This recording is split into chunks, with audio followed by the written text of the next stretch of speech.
what Arsenio's doing right now. He probably at a wine and cheese party. Damn, there's some good ass cheese. They don't tell him how good the cheese is, he'll be mad. I couldn't even tell me how good the cheese was. Motherfucker, good ass cheese, nigga. You looking at? I was surprised you bank flipping motherfucker. You should have told me how good the cheese was. I wonder what Arsenio's doing right now. He probably. What's up, fight fans? And we are back at it with another edition here at Round One Sports TV. I am always your host, Round One. How y'all doing out there today? Man, what's up, front line? How you doing in the building?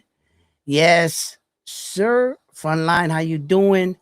I dropped the link. How you doing, brother? I'm just waiting for our guest, Keith Cologne, and to join us. So while we wait for him to join us, listen, talk to me about some of these fights that you saw this weekend with the WWE. Yo, the body slam. Yo, listen, Bro, the body slam, the hugging. Look, to be honest, to me, in my opinion. Yeah, to be honest, I didn't even want to bring it up, but anyway, the best fight of the card, yeah, that was really entertaining. Yep. I want to say it was the John Santana versus the Mexican Chacon Cruz. Yeah. Well, okay. I think. All right. Well, hold on. Even though it was short lived, right? Mm-hmm. You didn't think Brian Norman Jr. You know, he starched the dude, bro. You know what I mean? He starched him. You know, we didn't see a lot of him, but I did see, you know, his confidence early. I saw that he took charge in the fight, Brian Norman Jr. I saw that he looked good. Like everything's not corrected. Everything's not going to be corrected in one, you know, training camp. You know what I'm saying? Although Shields is a great, you know, coach. He's coached many, you know, great world champions, former world champions, you know, all kinds of fight. Virgil Hill, Evander Holyfield, shit, even coach Mike Tyson at one time.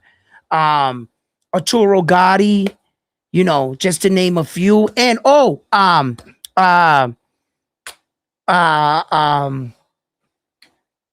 what's his name? Freaking David Morrell. That just lost. That just got knocked out. They got knocked out. David Morrell. Yeah. But Richard, like Shields is a good coach. He's a great coach.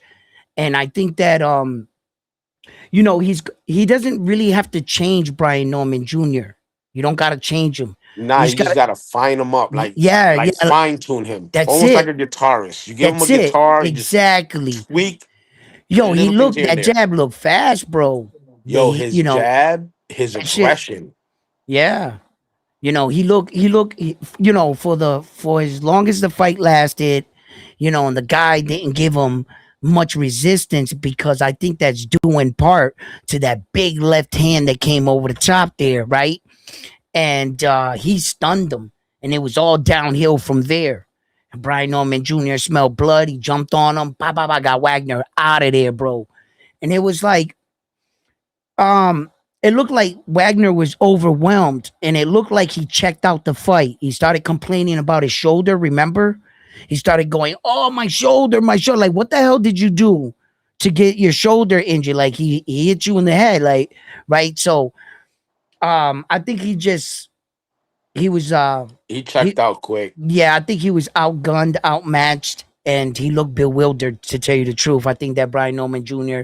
just shut him down and proved that he's on a way different level. Now, as far as fans going crazy and saying, yo, Brian Norman Jr. should rematch Devin Haney. Off what? Off that? No, hell, not you yet. You want him to go? Are you guys okay? Nah, wait, whoa. Look, Brian Norman Jr. is hella young. We got to remember this. What is he, 23 years old?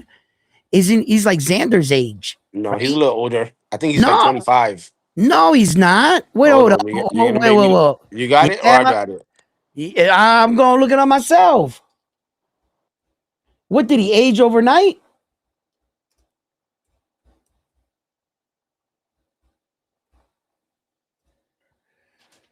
Oh, shiznick.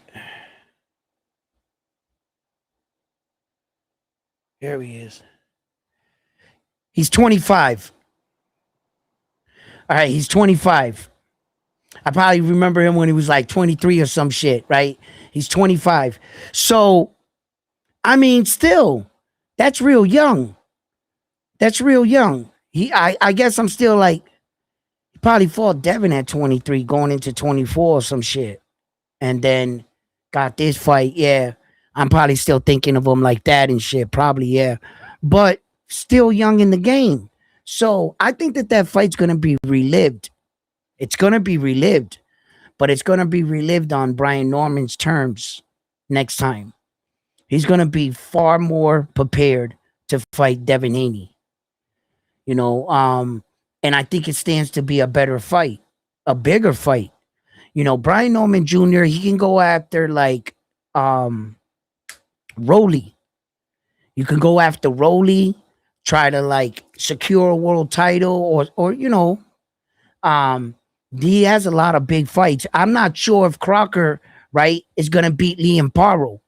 So there might be some changing of the guards on some belts, and there's a lot of boxing to come, right?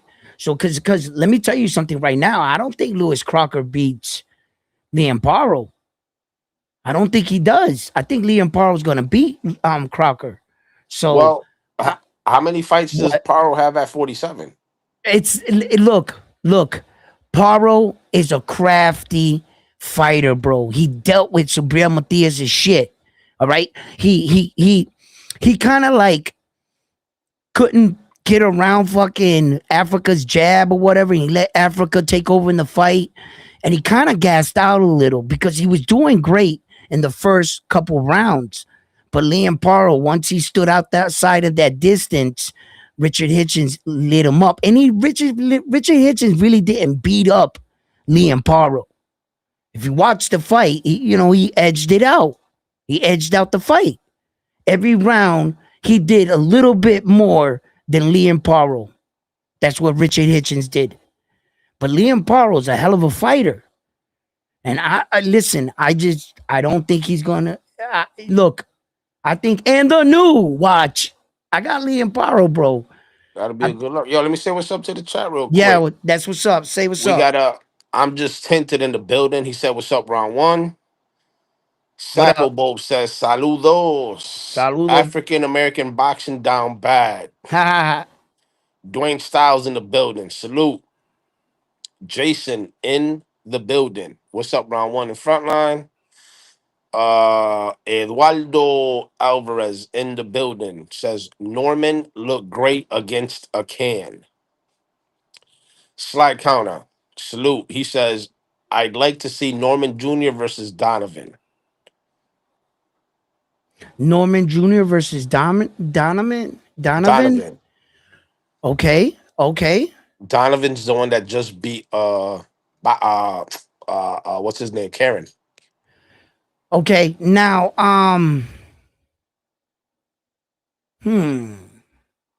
not bad. That'd be a good fight. Gotta think about it. Yeah, not bad. Yeah. Now remember, you're in the rebuild process with your fighter, Brian Norman Jr.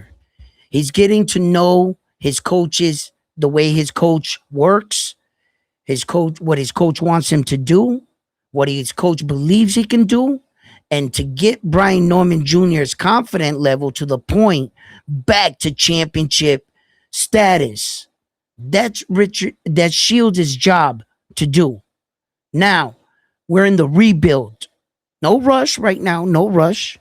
But you got to keep him active. You got to keep him. He didn't suffer any injuries, no cuts, no damage. Let's get him back in the ring. Why not? 3-4 months, he should have another fight. Start working it out.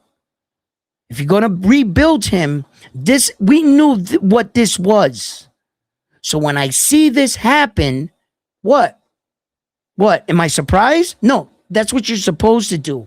The worst thing is that you go in there in the ring with a guy you're supposed to beat and Zach and get knocked out. That's worse. Wouldn't you Shots at think? Morrell. So, hey, he was that was his showcase fight, was it not? Yo, he had the Listen, fight in the bag let too. me All he had to do was stick and move. right, and that's the same thing I want to say to. I'm waiting for my guest, the Tsunami, Keith Cologne, right? He's coming into a fight right now, and I've already checked out his Dominican fighter. Dominicans and Puerto Rico fight now with these two. So I checked out his fighter. Yeah, his fighter, the guy he's fighting, is coming off a big losing streak right now. In fact, he lost his last 7, right? All by knockout, too. But I'm telling you one thing right now. You can never underestimate a man's will or hunger. That man feels a certain kind of way.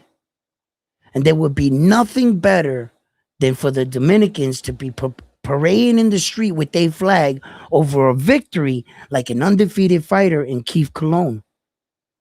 Never, ever underestimate your opponent. When he comes up here, we're going to talk about it. Take this man serious because he's standing in the way of what you want to be, a world champion. If he's a name, if he took the fight, then you treat him as such. Because all these underdogs are making a big name of our fighters, big fighters' names. Haven't you noticed? How the hell did Karen Kuchowicz get into this conversation? Because of Jaron Boots Ennis. Philly's phenom gave him his status. What you think, this Dominican fighter ain't going to try to get his status off the Tsunami? Puerto Rico's own, Newark, New Jersey's own Keith Cologne. You think that man ain't going to come and try to play spoiler? Yeah, he is. You got to take all these fighters. Listen, Zach Chili woke up the next day popular. I wouldn't say famous, but popular. Yes, he did. How'd he do that? Off Morrell's name. You better stay sharp in this game because there's sharks in them waters. And at any given time, there's a very unknown out there saying, I wish you would sleep on me. What almost happened to Abdullah Mason? Didn't that Dominican fighter drop him twice in the fight? Oh, the Chia Pet dude? Yeah. Yeah. Did he almost shock all of you? You better be careful. When you sign on that dotted line, you better not be lazy. Like David Morrell. No, like Keyshawn Davis. También. Lazy, like Keyshawn Davis. What do I mean by that? Brother, you didn't look like you wanted to be in that fight. Hey, Edwin, speaking of that, let me ask you a question because you're in boxing. Wait 1 second. You look like you were forced to take that fight, Keyshawn Davis.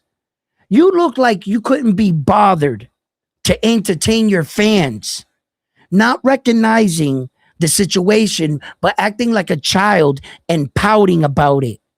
You didn't want top rank Bob Arum and them to give you this fight again, not understanding what they actually did for you and your family. Keyshawn, brother, you had to have recognized they brought you back to the scene of the crime. The same very night where that you the fight that you and your brothers were supposed to give to your city, it was a disaster. You end up losing your belt, not getting the fight. Abdullah Mason stole the night. You got charges in the locker room. And Bob Arum gave you and your brothers and family name a gift. Rather than acknowledging the gift that he gave you to rewrite your wrong, go back to the scene of the crime and rewrite history. Instead of that, you and your brothers all shot an egg, if you ask me. And I can be critical on you guys. What, you guys can't take criticism? You guys did not bring blood, glory to your city. You guys were supposed to fight with more intensity. Your older brother had a sparring session. None of you guys act like you wanted to kill. You just went in there and just managed to win. And that's how I feel. I don't know how you guys felt or how you guys watched the fight over there, but Top Rank gave you everything back. You were supposed to go out there and starch Albright. Instead, you chose to show up in the fight in the 10th, 11th, 12th round like that. That's when you chose to show up. It's like you couldn't be bothered to box and whoop this dude's ass the entire fight. Managed to win, got it out the way, on to the next. No, Keyshawn, that was your moment to win back the respect of your city, your family name, bring you some blood, forget about that weigh-in that you almost missed weight. Instead, you gave us a performance. I can't say that you didn't do good. Keyshawn, you looked okay. But I felt you could have did more. I didn't think it would be out of the realm of you trying to stop Albright. You weren't. You guys were if I was to clip every clinch in that fight and play some salsa music in the background, that would be some funny shit. Yeah, what? Bro. Bull Rider kept track. Bro, it was getting out of control. You're not going to tell me that I have to ignore the greater part of the fight in order to talk about the action. That's what we're saying here. Ignore the first 7, 8 rounds, 9 rounds. Ignore that. Let's talk about the 10th, 11th. Like what? What are we doing here? Like, no. And then, I mean, look, the missing weight thing, it seems like everybody in social media has an opinion about that. Whether or not Ronnie Shields was right and he was saying that the scale was off or whatever excuse you want to buy into. The thing is, at the end of the day, he actually didn't miss weight. Now, did he? No. He has 3 failed attempts or 2 failed attempts, and on the 3rd try, he made it. Okay. Brian Norman Jr., then he made his weight, and we got ourselves a fight. Okay? Shit like this happens. It doesn't look good for your image, your brand. All of a sudden, Keyshawn's not the businessman anymore. What is he now? Frontline? What is he? The amazing. Keyshawn, the amazing man or something? Some shit like that. Yeah, he done changed his name. So, look, that's what I think about the situation. I think that Keyshawn could have did more. That's all. But overall, he got the win. Now he's he beat Nair Albright, so he can put that in his win. As me and Two Tone went at it today on the Boxing Voice about where we place Keyshawn Davis and how fast we're fast tracking him, and so forth and so forth, right? And only having 15 fights or so, Keyshawn Davis, that they feel that they're talking him up with fighters like Devin Haney, which in fact that we should be allowing him to grow as a fighter. I don't think that, it's one of those cases where you saw Edgar Berlanga and he quickly took, star status and went from a mid-fight, a real mid-fight, a real C-class opponent to Saul Canelo Alvarez. They fast-tracked him. And it wasn't, for getting a moral victory, that it wasn't, it didn't work out too much in his favor. And whether or not we buy into the notion that maybe he really wasn't that good, and Hamza showed that. And I don't want to dig into the gloves gate scenario, but he lost. And it kind of gives these fighters a false sense of where they're at or where they should be. Keyshawn got to go through the gauntlet, I think, where that a fighter really shows and showcases his dominance and rise to championship. Keyshawn has been on social media and he said a lot of things, man. And it's not going over too well with fans when you're starting to say, I don't want to unify because I don't want to pay extra sanctioning fees. And you're like looking at him like, then what the fuck are you fighting for? You just what? You want to use one belt just to use the status as a champion and say that you're the greatest? You don't want to prove that by securing all the belts or as many belts as you can throughout multiple divisions? Isn't that what your big brother's doing, Shakur Stevenson? So, I mean, Keyshawn, like, what are you gonna do now? And you can't even make 140, so they want him to go up to 147, and you guys think that that's a good move? He had one fight basically at 140 at the new weight division, and he already can't make that weight. Like, I don't know. Shout out to Jose in the building. Says, "What up, round one? Frontline dímelo, hermano." All right, I got a message from Keith's dad. They coming on at 8:30, so they'll be on at 6 more 8:30. minutes. Yeah. Yo, TD in the building. Thomas says, "What's up, round one? Salute, bro. Frontline salute." Bull Rider in the building said, "What's up, fellas?" Vincent in the building. Salute, round one in chat. Mr. Caffeine in the building. Salute. Keyshawn is one bad decision away from being unmarketable. Wow. We were talking about that too on the Boxing Voice today. And when you're doing that, like there was a little thing going around that people were saying that he was doing this on purpose, right?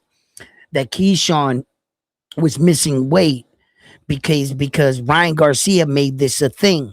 And I said, hell no. Hell no, I don't believe that. Whose idea was that? Because the promoters won't make you a main event. They won't. Who the hell, what promoter is going to gamble all this money on you and you miss weight? You're not a professional. Or that now the guy pulls out in the fight like Edwin De Los Santos did. You don't even got a main event now. And then you come back eating popcorn. Then you fight in the hallway. What?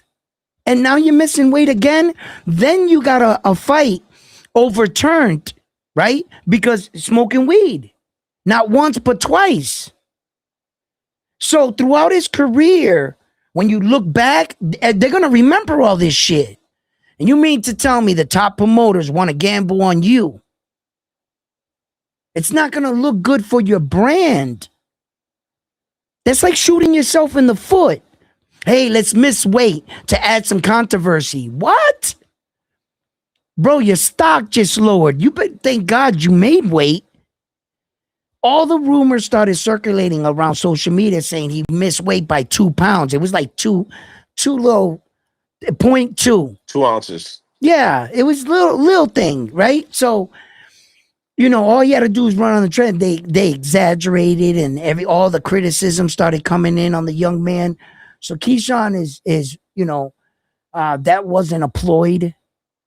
Something was off. Somebody was trying to trash his name. I think they're gonna try to take him as Zufa. What? Let me ask you something. What? Because you study boxing and you do film study and shit like that.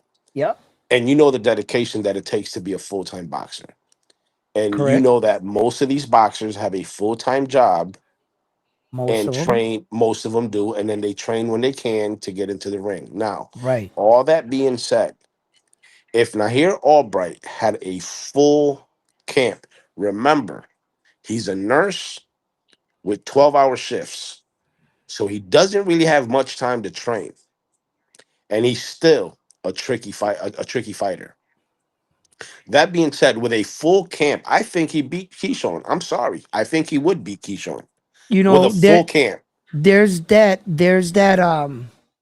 moment in a fighter's career sometimes, unless your father's some former world champion, and you had the ability or the benefits of that, you know. Um, but if you didn't and you were getting it out the mud and you were going to school or working, there's a lot of people behind the scenes pushing some of these fighters, and thank God for those kind of people, good people in your corner. You're gonna need that, you know. And sometimes some of these fighters are scraping by, but when you can get to that point where one fight gave you enough money to quit your day job and become a full-time fighter, man, I bet that feeling is amazing. You know, you tell your boss, yo, this is my last week. I'm locking in. I could be a fighter. And you bet on yourself. There's been many, many fighters that have done that. And I can't think of a better, look at that guy that fought Shakur Stevenson, Josh Padley, right? Yep. He was a electrician or plumber or whatever he was. I think he was an He electrician, was right? an electrician. He was able to quit his job and take on boxing full time. Boxing. Why? Because Turkey loved his story and his passion and his dedication. He saw it. He said, "You would be a better fighter if you can come be a fighter full time." Turkey said, "Here, go do that. I hope you don't be lazy now. You know." Hey guys, So, if y'all have any questions for Keith Colon, put them in the chat. We'll be more than happy to answer. Ask him for so he can answer. mm-hmm, Kermud Curmudgeon says, "Let me get De La Celda versus Keith Colon." I don't know who that is, but I'll definitely look it up. Vincent says they laid an egg on the first event on the zone. He's talking about Top Rank. Bull Rider says Keyshawn, hold on, Davis is trash. Keish, Jason says Keyshawn wants to be in the WWE over here, body slamming dudes in the boxing ring. Sackle mm-hmm. says K Davis super overhyped. They're all K Davis, so I'm assuming you're talking about all three. I'm just someone in the building. Salute round one and front. Mm-hmm. You could ask Josh Padley, says Mr. Miyagi, whatever that means. I mean, that was the. I think he typed it before I got to Oh, it, and then okay. And I didn't, yeah, I didn't, yeah. yeah, and I probably and then he's heard me say them and shit. But yeah, man, um, there are a lot of fighters that are still employed, absolutely. And there's a lot of people behind these fighters and helping these fighters along to achieve their dream. It's just not all fighters have that ability like Connor Ben or Chris Eubank Jr. type shit. And no shots to them. Yo, we got our guest Keith Cologne in the building. Let me bring him up. All right, all right, all right.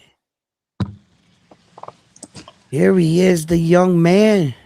Hold on, hold on, hold on. Let me fix this. Hold up. Let me fix this. Come on, espérate. No, no, no. We're gonna go like a this. Hold on. All right, hold on. Yep. All right, El fine. Like that. Tsunami. What's up? What's up? What's up? Salute. Oh, wait, wait, wait, wait, wait, wait, wait. How are we gonna have? We gotta have this up. Bing. Ah, yeah. Uh-huh. Uh-huh. There we go. Yo, Oh no. Keith Cologne, the Tsunami, New Jersey's own. Welcome to the show. Thank you for taking time out of your day and coming on. You have a fight coming up in Springfield, Mass. Yeah. You Right. know much about your opponent? Um. Nah, not too much. He seemed like he a tough fighter, but like, not too much. It's still early on in camp. Just getting things rolling. I'm sharp. Yeah. Same old, but not too much. Like, not too much. No.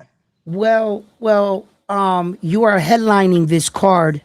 It's your Yeah. first headlining event. Congratulations. You have come a Thank you. long Thank you. way. I actually wanted to play a clip before we got into like talking to you and all the fans. Um, Want to have a lot of questions. So if you guys have any questions to ask them, get your questions in. But I wanted to ask you about something. I wanted to show you something first. Hold on, we're gonna have to go here first. Let me pull this up. And I want to ask you, hold on. ¿Dónde está? I think it's no. Okay, right here. Espérate un momentito. I want to ask you about this right here. What was this about right here? And walk me through this. Hold on. I wanted to blow it up too. Hold on, right here. Bam. Let's see if we can get that bigger. Right here. Boom. Walk me through this right here. Oh, what the hell is that, Keith? Hey, is that Mexico down bad? Is that No, the no, one? hold on. Look at this. Look, yo, front line. Yo, front line. Look. Oh, damn. Ay, ay, ay, ay, ay, ay, ay, ay, ay. Damn. Yo, Keith, what the hell is that right there? And walk me through that moment. You know what I'm saying? Getting a big knockout like that. Like, look, all your knockouts. You got 10 fights, 10 knockouts.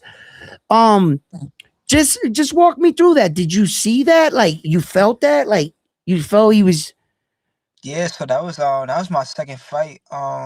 And that was my second fight. Got a first round knockout, and like I feel like to this day that was probably my most dramatic knockout. Just the one Yeah. right on the button, nipped the chin, and he just fell. Um, but yeah, like to be honest, that me throwing that punch, that wasn't even like a hard punch. Like you see, like I threw a jab, and he looked like he went to go throw something else, and he kind of stood there. And like Mm. that 1 extra second, I kind of like tipped off to the side, just shot a 1-2 down the You pipe. froze him up. He froze up for Yeah, a second. yeah, exactly. And he stood there for too long, and my right hand just beat him out. But yeah, that was probably one of my most craziest knockouts. Yeah. Yo, I was looking at that today. I was looking over some highlights and I was like, yo, I might ask Keith about this one right here. I was like, bro, you laid him out. Look, Yeah.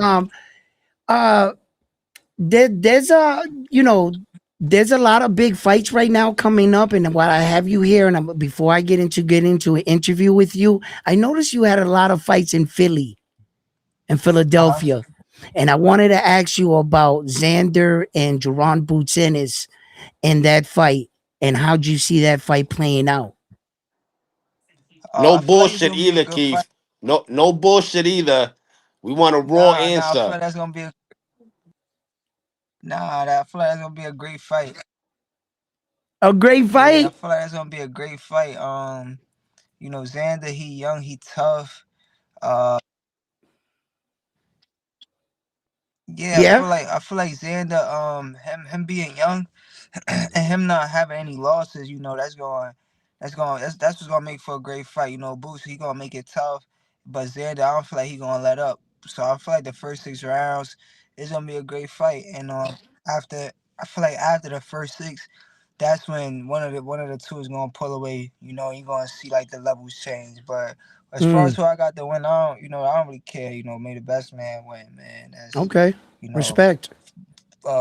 Boots and Bose, we go up there. I got a lot of love for them. And Mm-hmm. Xander, Puerto Rico, Mm-hmm. I wish nothing but the best for him. And all his fights, I know Xander for a long time, in the amateurs and Mm-hmm. all that. So yeah, nah, so Hey, I ain't gonna pick no winners or no losers. But I Right. feel like it's gonna people not giving Xander enough credit. They feel Okay. like, oh, he's still young, this and that. But the thing is, yeah, he young, but he don't got no losses. No, nobody just gonna lay down. You feel me? Like Mm-hmm. they hey, gonna go out hey, and they should, no hey, matter what. Keith. And I feel like Thomas is in the he got enough building. skills, Oh, my bad. to also show some signs of success. Right. What's up, frontline? Hey, Thomas is in the building, and he says, "Ask him who his father has in the fight." Yeah. LOL. See if we can get an answer out of them. Yeah. Look, no pressure, no pressure. I respect his answer because Keith is just on the side, like let them best man win. What I was gonna ask Keith Cologne was, do you like the style matchup? Do you think that Xander stylistically is an overall polished fighter enough in the sense where it would cause him wait a minute, he He might have must got a have got a phone call. call. Yeah, hold on. And that's what we wanted to like ask, like in Xander's sense, like, do you like his style of fighting matched up with Jerome Boots Ennis, and if you're if you're confident with his style overall, because that's what we're breaking down with that fight too, and that's a big fight in June. I think he's coming back now. All right, here we go. All right. Yeah. So the last thing I was saying was, just stylistically the matchup. Do you think that Xander's style is a good style to fight Jerron Boos's and Ennis' style? And that you think that overall, at the age of 23, is he polished enough to fight, Jerron Boots Ennis like that? Do you feel that his fighting style is good enough? His fighting style, I feel like with Boots, it's like um you'll never really know until you see it play out. You'll never really know.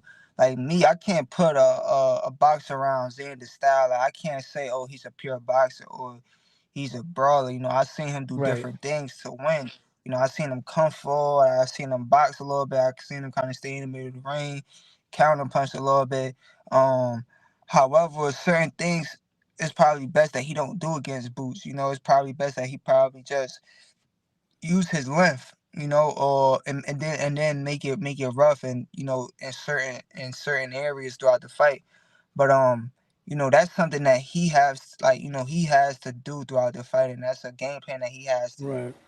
execute. At the end of Right. the day, that's you can have the perfect game plan, but it's up to him to execute. And the same thing for Boots.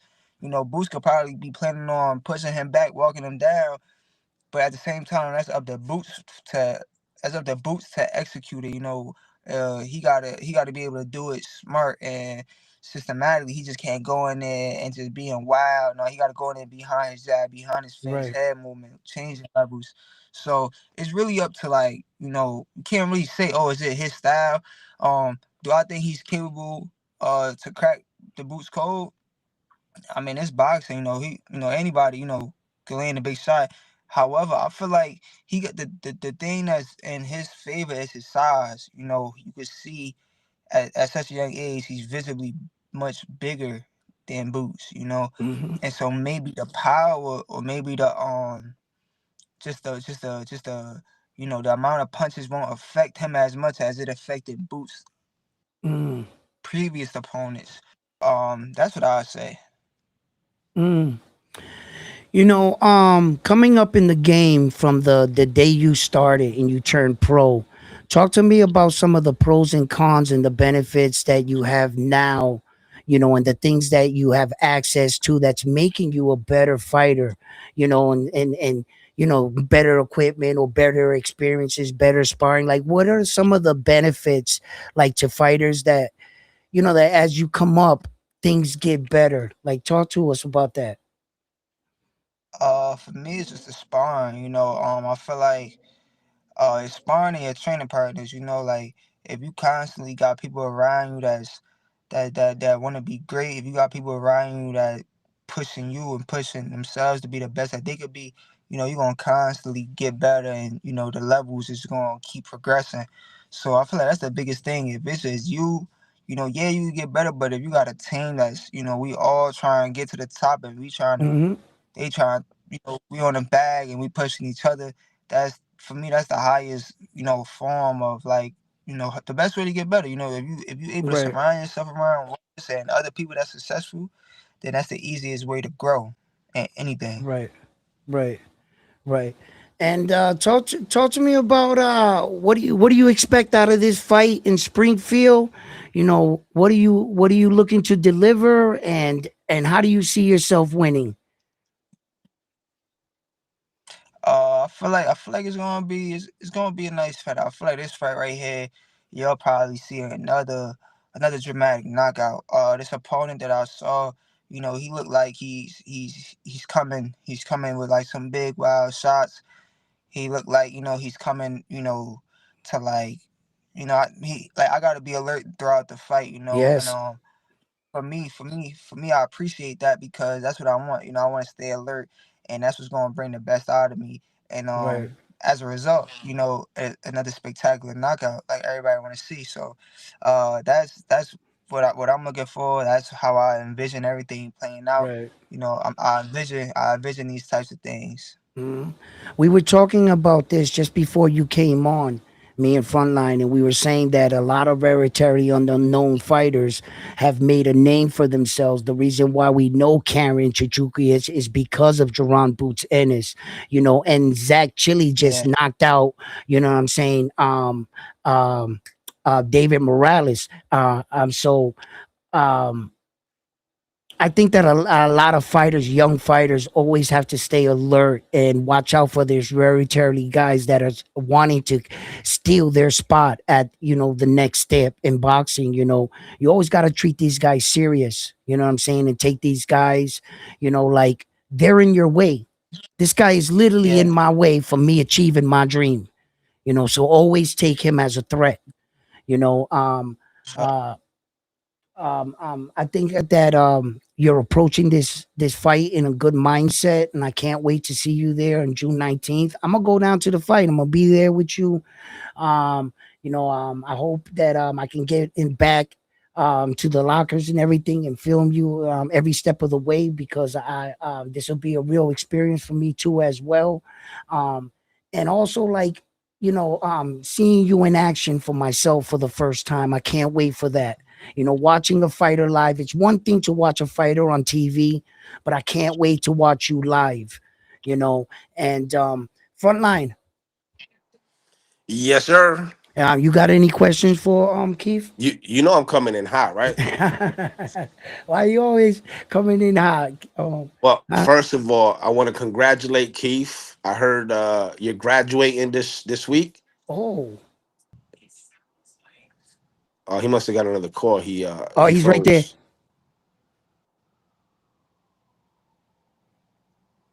Hold up, it's My coming in. fault. Say it again. I said, first of all, you know I'm coming in hot, right? But first, I want to Yeah. congratulate you. I want to congratulate you because I heard you're graduating this week. Thank you. Thank you. That's a big Yeah. step. Thank you. Appreciate that. But I'm not For Edwin. I'm not sure. gonna let it slide. What? You didn't pick who you got, Xander or Boots. You gave me a word salad. No, no, no. He gave you an answer. He gave you an answer. He said, "May the best man win." That is an answer. I accept that. Nah, That is a I great respect that. I answer. respect that. No, no, that is an I, answer. That is it. I, Yeah, yeah, yeah. He gave you his answer. So, yeah. Hey, yo, no, but seriously, all jokes aside, congratulations on graduating. I know it's been tough, going to school and getting in the gym, putting that work in, getting ready for a fight, studying, doing your homework and shit like that. Yo, congratulations. Big shout out to you for that, Thank for you. being able to stay focused in and out the ring. So congratulations. yeah, Yeah. yo. Before, yo, Keith, can you talk to Appreciate about it. some of those awards that I saw you receiving with? I think that was who was that? The mayor of New Jersey or something? Of what was that? Thank you. What I can appreciate that, man. Appreciate okay? it. Yeah, what was that about? The award? Thank Can you. you? I can't hear him. Yo, you hear me now? I think he's on a call. What's this? The chat saying? Frontline. Sack was making funny because he said David Morales. It's David Morale. David Morrell. Did I say David Morales? He David did. Morrell. I probably did. I probably messed up his name. It's because David Morrell, Oh yeah, bro. that was He the he dropped the I have ball, man. received like yeah, I have received like the proclamation from the city of North. Oh yeah, Yeah. that's what's up. I received the proclamation from the city of Newark, just congratulating me and all the hard work that I do and everything that I've been doing. He's just shouting me Right. out and you know And what? in their words, put it down in history. Nice. And you're graduating this week or this weekend? You're graduating. I think he's getting another call. You got bad connection or something. Yeah, I wanted to ask him what he was what they were, what his major and shit, and like let the fans know We talked about it and shit. His major in college. He's a Yeah. smart kid, man. He's got a good head on his shoulders, huh? And it's hard to see a boxer like that, he's going to school. Yeah. You know what I'm saying? Because he's Imagine. thinking about he's thinking about life after boxing. And then he got city spotlight. He ain't got like no small town spotlight. He's from Newark. Yeah, he got the mayor, Yo, supporting you in him. college, you going through college, walking through the hallways. They talking about your last knockouts. Yo, it could be distracting for a young man, but he keeps it all together, man. He looks like a great student in the game, in and out of the game. He just seems to be getting better with every fight. You know, And that's the thing, like the way that he's able to find the time to go yeah, study, yeah, go to and school, put it all together. do his work, you know what I'm saying? Yeah, Get prepared for a test or whatever mentally, and then on top of that, going to the gym, preparing for a fight mentally as right. well. And you know, who Big Sis is right, Amanda Serrano, right? Yeah. So she's fighting. He came back. He's here. So we were just talking about this, Keith. Hold up, he's there. Amanda Serrano, she's gonna be fighting too, right? She's got a fight up and coming, and being around Uh, fighters and legend in the games like Amanda Serrano, man, that could be cool as shit, right? Keith, like, you have a great yeah, for sure. relationship with her, right, Amanda? Yeah, and Yeah, yeah, yeah, like for sure. having her around in your corner. Hmm? Yeah, yeah, no, it's always great to have a person like Amanda, in my corner and just supportive. That's a big blessing. And she's been around for years. Before the Right. Katie Taylor fights and before the MVP signings. Wow. Like I was really around her like before all of that happened. And around that Right. time I was like still in the amateurs. So Mm. for me to see that, it's just always telling me like, look, your career isn't over until you stop fighting until you retire. So Right. always work hard, always continue to be better, always just have faith and just have great people around you. Mm-hmm. Hmm. No, man. A lot of these young men and these fighters don't always have. Me and Frontline were talking about it. The ability to fight full time. Some of them have jobs or go to school. And to have the right people and mentors in your corner to guide you through a lot of this process in boxing. Amanda Serrano. You know, that's a big one right there. And she has a fight coming up. I'm not gonna, I know who you got in the fight. You got Amanda, Yeah, of absolutely. course. So I also noticed, I couldn't help but notice, and I wanted to ask you this. You seem to have another fight scheduled in August that it keeps coming up. Yeah. What's the deal with that? Like, are you, if this fight goes through, is that maybe it, due in part that if anything happens or your opponent pulls out, is it a backup or is that fight real too? No, yeah, that's a real fight. That's just something that we got scheduled after this fight. Um, yeah, it's a lot, but yeah, no, Okay. that's definitely a fight. Yeah, it's definitely a fight. That is not like a backup or anything. Is I got this fight and then that fight scheduled in August. Nice. Yeah. Uh-huh. So you're staying active and yeah. So you will be back in the Yeah, ring fast and keeping yourself active until you get the fights. Unfortunately, man, we couldn't get you on that Xander card, man. I would have loved that. That would have been a big yeah, day and everything. But you got June 19th, man. You know what I'm saying? We're gonna have Puerto Rican parade right around during those times and everything, man. It's gonna be a big night, a big fight month for Puerto Rico.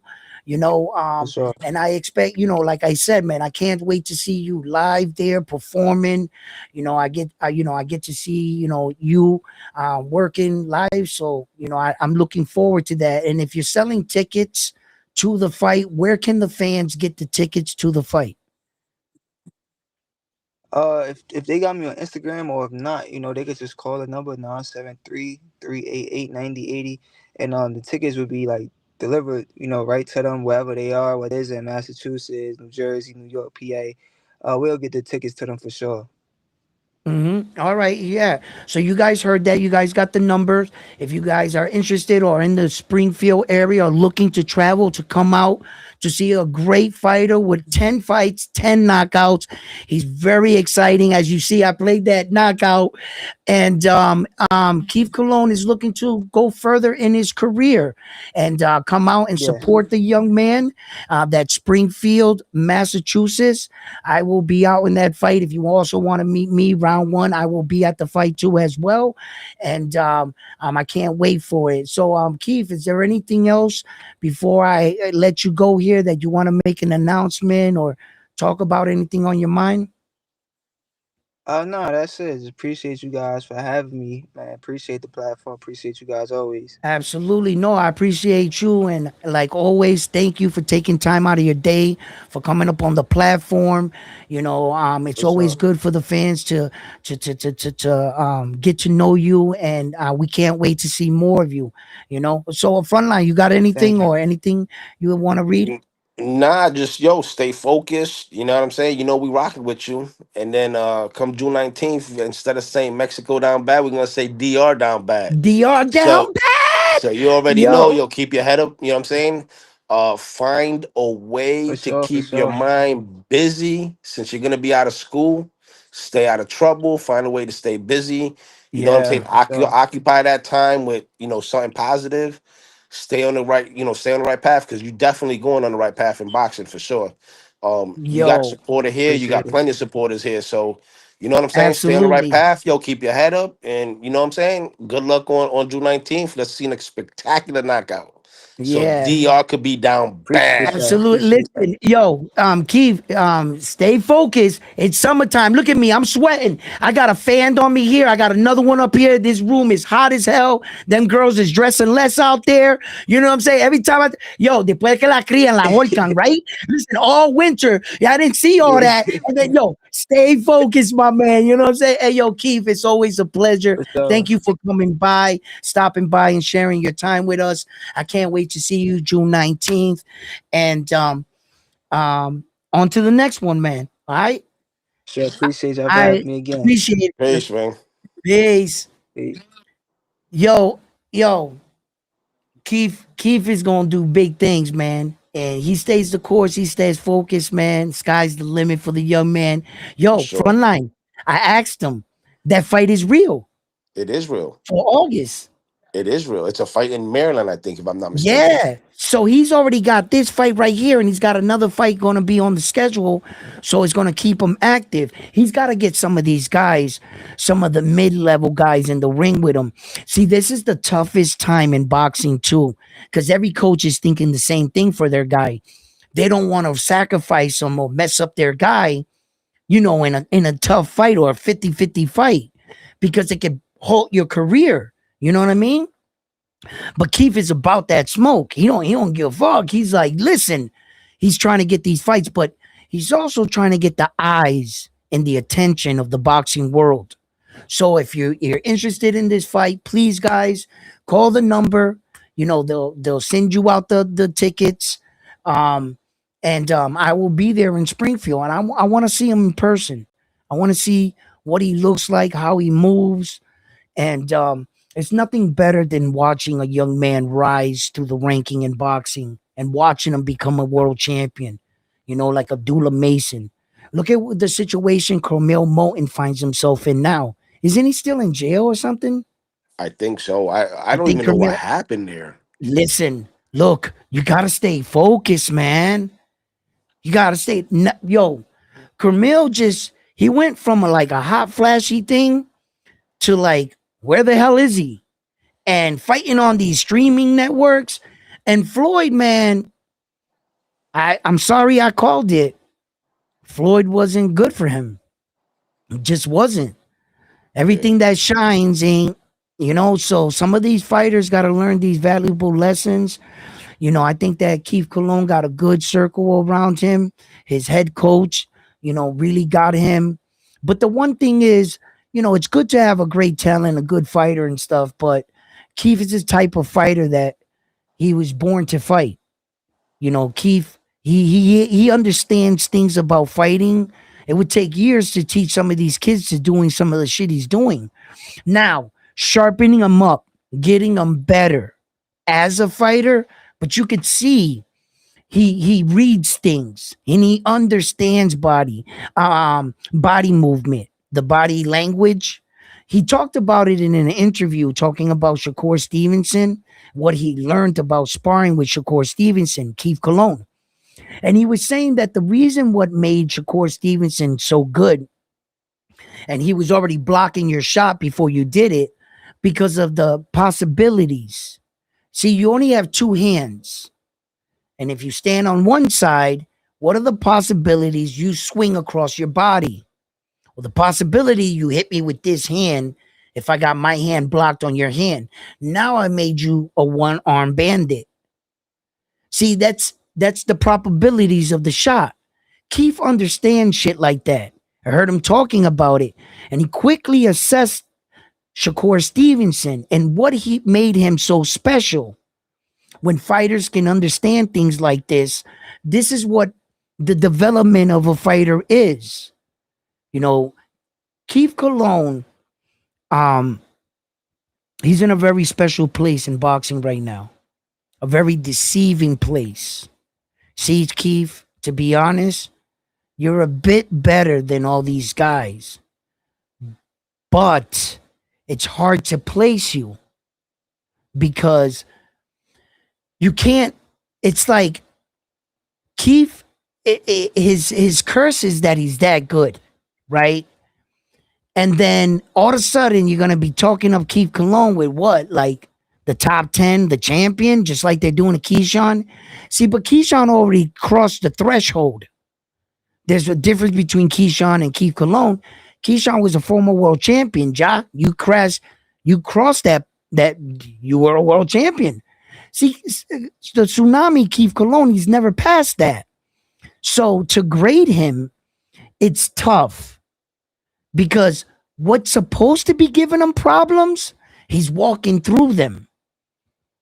And you don't want to sometimes it's like sink or swim, right?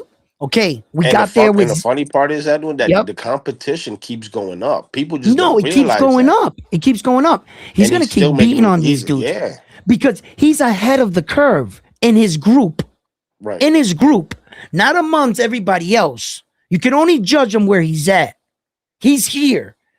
As far as his peers, with 10 fights, everybody with 10 fights, where is he?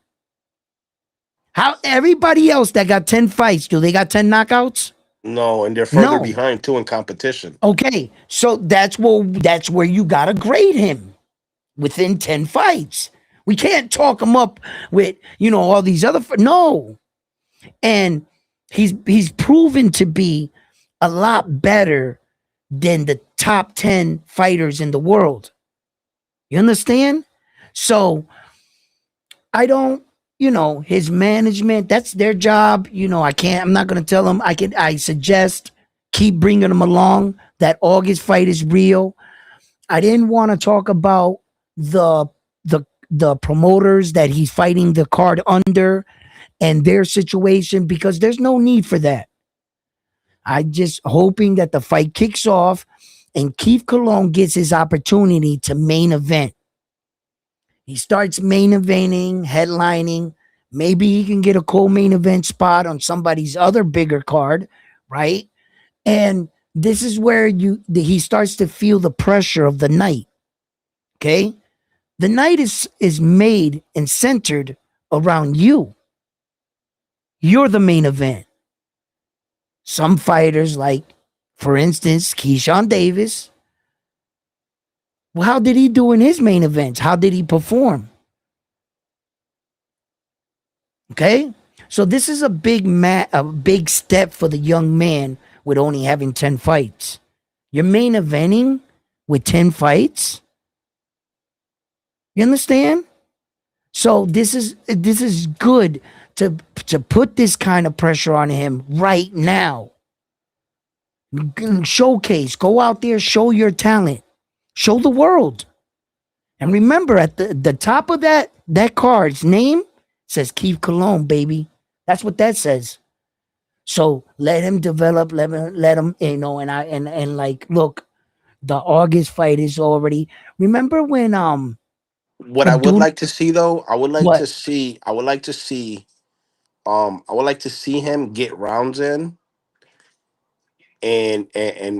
and work more on, the longer distance of the fight right? versus trying to get the knockout. And I know he tried that his last fight, but it was too Ah, easy for fuck him. it. I don't care. I don't. I Yeah. No, really. I don't care either. You I know, mean, I would listen. like. You know what? You know what? Check this out. Check this out. Right. Tell you what. He'll get the rounds in. They just might be in sparring because all that work he did in sparring to It's paying prepare for off. this guy. You know what I'm saying? What you do in sparring, right? It's 10 times always worse than the battle itself. So the Right. day on fight night is like a walk in the park. That's what you're supposed to do. You're not supposed to hold yourself back to please someone else when in actuality, what you wanted was the knockout for the fans. So at your job, it might be short lived. Fine. Pack him the fuck up and get him out of here. Right? Right. Boxers don't get paid overtime. I For get it. overtime. So the work he's going to do anyway, as long as he actually puts in the work on the day he fights, hopefully it shows. So I'm going to tell him until there's a man good enough to earn that, to make me go longer, well, then you're going to have to earn that. I'm not going to give it to you. Don't ever go a few seconds, one more round, just to get some work in to make somebody happy, to showcase your skills. Yeah, because one punch could change the outcome of the That's fight. right. That's right. Stay focused, destroy him, do what you got to do. And I don't want to hear any of that shit because they don't pay you for overtime. Right. Knock him the fuck out if you have to, right? Feel out the fight, do your process, your due diligence. Don't cut any corners. Don't Hey, cut any corners. shout out to Devil Face. He says Charlie Burley, whoever that is, would beat all of these guys in the same night. Okay, never heard of him. Never heard of him. I got to look Uh, him up. the Woo World salute. He says with 10 fights, you're limited to 6 to 8 rounds. Still question mark. I guess he's Right. asking. Right. Well, no. With 10 fights, there has been fighters. There has been fighters that came out from the amateurs, went into boxing, and went into 10-round fights. Their first fight was a 10-round fight. So it's not a question of, can he go more rounds? It's where he's at in his career. You know, um, I think that Keith Cologne can go the distance and can go the rounds and stuff. I'm on the more of the line that whoever's gonna bring him out to whatever rounds, they need to earn that. He needs to know he can't fake himself. He can't say I'm Right, the reason why you're staying around right. because it's not a good way to, that fighters got to step up. And when you do shit, he didn't fall for it. Oh shit, you're a bit more smarter than I thought. And then you get that fight. But that fight has to be earned. As far as I'm concerned, if he goes out there, do what Brian Norman Jr. did to that dude. That's what you're supposed to do. I want to hear nothing about nothing because no. Just do what you got to do. Now, remember, there have been fighters that fall in love with the knockout. Throughout the course of history, there has been many fighters with big punches and they want to get in the ring and they want to end it. They want to knock people out and they want to get out of there. There's even been fighters that not so much big punchers, but they were just like Teofimo Lopez versus George Camboza. He was just trying to knock out George the whole night and getting beat up. And there's other fighters like, Julius Jackson, big knockout puncher, and he would fall asleep and fight sometime until he freaking knocked the dude out. So sometimes it's a big puncher's curse that they start to rely on the knockout and they stop training more. Dante Wilder. In fact, when you go watch Deontay Wilder's first half of his career, he actually did a little bit of boxing. He got worse as a boxer as time went on because all he relied on was on his right hand because he thought that was going to bail him out every time. So with big punchers and Keith, like he's knocking people out, one punch power, um, don't always rely on that. And I believe he doesn't. I think that he knows he's a great talent, but with great talent, you have to put hard work behind that, to be successful. The great ones did exactly that. So I look the development of Keith Cologne. I'm watching him closely because that's a fighter that I want to watch grow up in boxing. I want to be there, on day one, like I have been since his first fight. I've been watching him, and I've had him on my show multiple times, fight after fight. He's been on my show, and I believe in him. I believe in him from the moment I saw him. The first thing I said when I saw his amateur fights, wow, he has a pro style. Look how he has his hand in the front like this, and he was walking the dude down, and his elbows weren't out like this, like the amateurs, like rock him, sock him a little. His angle was different, and I was looking at him, his footwork. I like how he cuts the ring too, his understanding of the game itself, boxing itself. So I knew like right away, like I watched him and I was like, oh shit. I knew he was going to be, well, he's going to turn out to be something special. He has a lot of fights to prove that. I already think that he's done a lot of great things already. Let's see where he goes from here. So, I can't wait to see his fight. Blancoco says, bro, Wilder was such a letdown.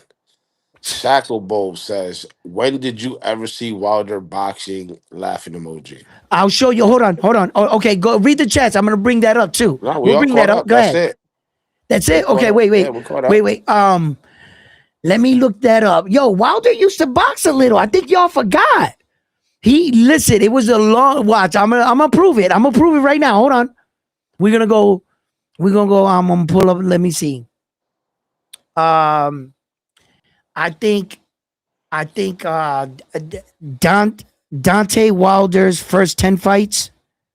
Dante Wilder's. Deontay. Oh, right here. Nice. Hold on. I think we got it. Give me a second.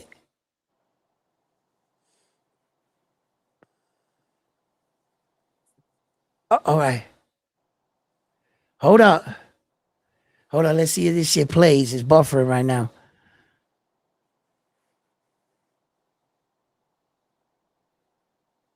Oh shit.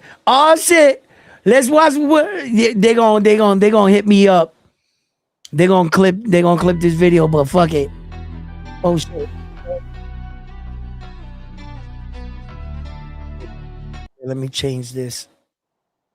Yo, why is it doing let me see if I can put it here. I want this bigger. Let me see. I want to put us like this. Nope. How about like this? All right, that's better. And then how about if we take this and we go like this? Like this. All right. This is for boxing educational purposes. We're watching Dante Wilder's first fights, and we're going to see if he actually did, in fact, box better in the beginning of his career. I don't know what fight this is. I don't even remember it, but he had hair here. So let's see.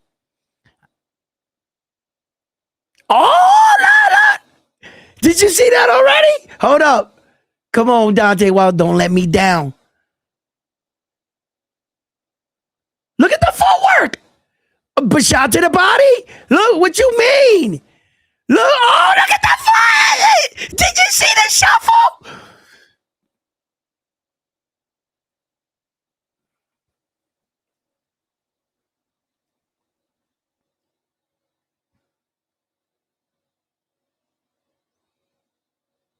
Come on, Dante, don't make me look back.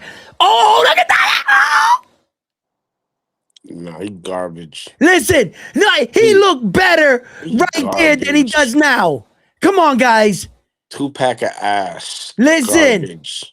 Yo, I'm telling you, he was at least boxing a little. Look at him pawing out the jab. Look at him. Look at, bro, he's doing more now in this first round. This is a 4-round fight than he did in his last 6 fights.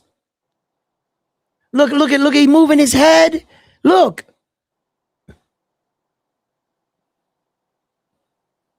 This is probably literally his first fight too. He get a little better than this. But Dante he boxed a little. He got worse when as he like got like up in his career. He got way worse. Look at Dante Wilder in his amateur. Hunt him down. That is straight ass cheeks. Listen, okay, but that's my point though.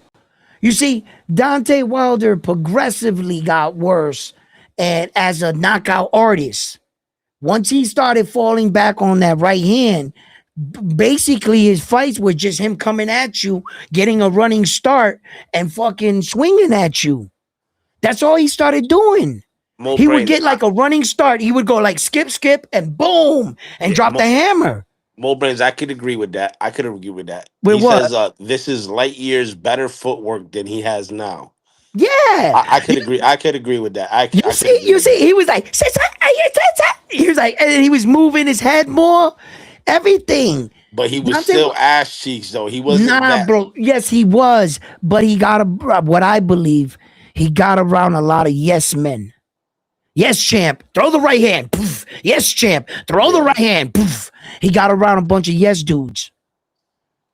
That's what I feel because like I'm gonna keep it straight, right? Like if he would have kept it gangster and he would have invested in himself, Dante Wilder started training in his fucking house with some coaches and some made up thing, and he was weird like that. He did a lot of weird shit. Dante Wilder. Hey, the Wu wants to know: a complete boxer relies on skills over KO power. Tank abandoned his jab in the Roach fight and was forcing the KO shot. Would you agree? Yes, because a lot of these fighters know they can punch, and then all of a sudden, somewhere in their career, they train a little less, stay in the club a little longer, stay with the bitches for a bit longer too. Then women drain you too. And then Tank started switching up his game plan. When you saw him fight Frank the Ghost Martin, he went into a high guard and pushed forward, abandoning the jab, just letting Frank the Ghost Martin drain himself because he could see that he was so tense. Everything that Tank did got a reaction out of Frank the Ghost Martin. That by itself was going to drain you. Tank knew he was going to slow down. Tank got away from boxing because Tank is only trying to find the bottom of your chin with that uppercut because he knows. And that's a spoiled fighter. It's sometimes, thank God Tank hasn't paid the ultimate price and got knocked out or lost so far. And then you could say, yo, Tank, back to the drawing board. You should be a better boxer. You should lose some weight, right? Okay. So he's never had to face that. But a lot of fighters, a lot of big punchers, even Mike Tyson, George Foreman, at some point in their career, they try to get bailed out because they didn't train that good for that particular fight. And I've seen that time and time again with big punchers. It's like a curse. They're like, oh, this guy's a bum. I'm going to go in there and knock him out. Then all of a sudden, you're fucking Mike Tyson and you're looking up at the fucking sky in the Japanese Tokyo Arena and Buster Douglas is looking at you. And this picture don't look right. Oh, I thought I was just going to knock him out. So it's tough when early on in your career, man, you're getting that notoriety, that fame, you're being you're being famous for is for knocking dudes out. When you go to a Keith Cologne fight, we don't go to the scorecards now, do we? No, we're not going to. You don't see the fans getting up and walking out. No, what do you see? What I played. Oh shit. That's what you see. So the young man, he's got to stay focused. Cut no corners. There's no quick ride to the top. There is no, no, I can do this and do that and catch up back that and do that. Don't juggle. Don't ever compromise with your success. That's my best advice to him. I can see him. I can see him going for a title shot but no later than mid next year. No, well, maybe if it's in the Or stars, I'm not gonna rush him along. not rushing them. Not rushing them. Look. Once upon a time, I saw a young Puerto Rican fighter with the same opportunity. Okay, and a lot of fighters didn't think he was ready. Xander Zayas, they didn't think he was ready. Then all of a sudden, he got what he was asking for: a world title fight. And he had to fight for a vacant one because the guy that he tried to fight chose to fight somebody else. And to avoid fighting from him, he just vacated the belt. And the giraffe went that way. So Xander fought for the belt. After winning the belt, you know what these guys had to say? He's still not ready. Xander was fast tracked. He's not ready for the top guys, but he already got a belt. But you know what Xander chose to do? Unify. He went after Abbas Baru. But wait, he's not ready. He beats the guy that beat the guy. He beat Chino Perez after Chino Perez beat Conwell. The number one. After he wins these fights, he's not ready for Jerron Boots Ennis. I think that this young man has been in some of those he's not ready situations way too many times. And he came out on top. I got to give it to Xander, bro. We're here because of him. So, some of these young men. After he beats Boots, he's still not ready. Of course, they're going to say that. He's not ready. Like, or they'll start naming people at 160, 168. No. They'll say that Xander got to fight Usyk next. No, if he's anybody, he's got to fight Usyk. You know what I mean? Like, exactly. That's what they'll say. Or they'll say Terrence Crawford needs to come out of retirement to fight him. Some bullshit like that. That's what they'll do because that's how fight fans are. They're never satisfied. They think they would be. They're not. There's only certain fighters that can get away with shit like that. I think that Tank Davis is at the top of that list. Fans don't really give a fuck who he fights. They just want to see him fight. And I think that that's a mistake. I think you're enabling your fighter, but some fighters got this it factor. They can't do no wrong. And I understand that. It's a 1% category in every sport that either one guy or some girl or they got that it factor, that pull that people just gravitate towards them. Tank Davis. And by the way, the fact that he's very skilled and powerful, that fucking helps, doesn't it? He's a great fighter, boxer too.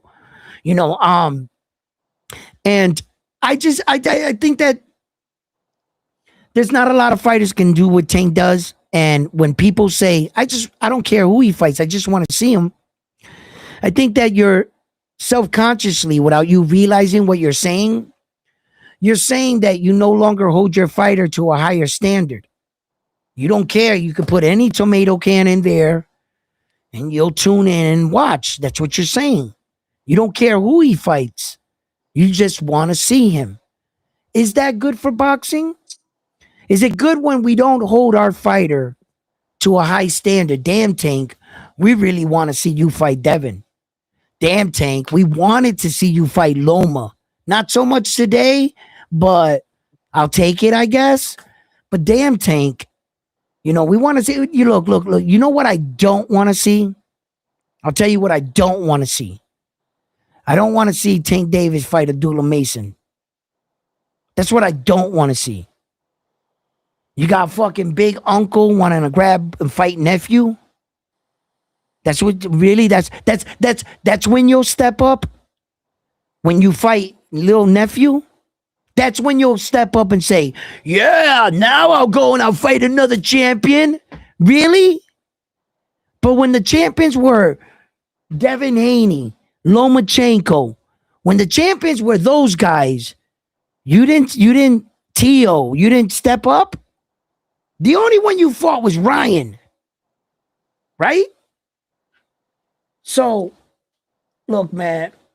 Puerto Rican Rum says one thing that happens to some big punchers is that they have a hard time adjusting when they can't hurt their guy. Yeah, yeah. When they don't got that guy that's fearing them, like they're hit, they hitting the guy, and they're getting a reaction.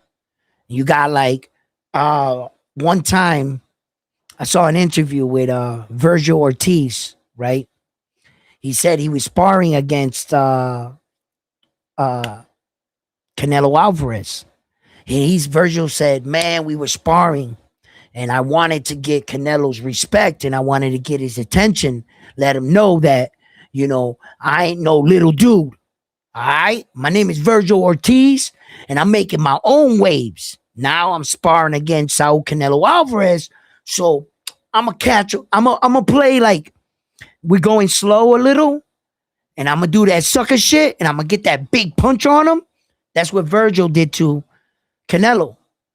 He was pop out. They were sparring, but they were going like, fast, but no, not real power.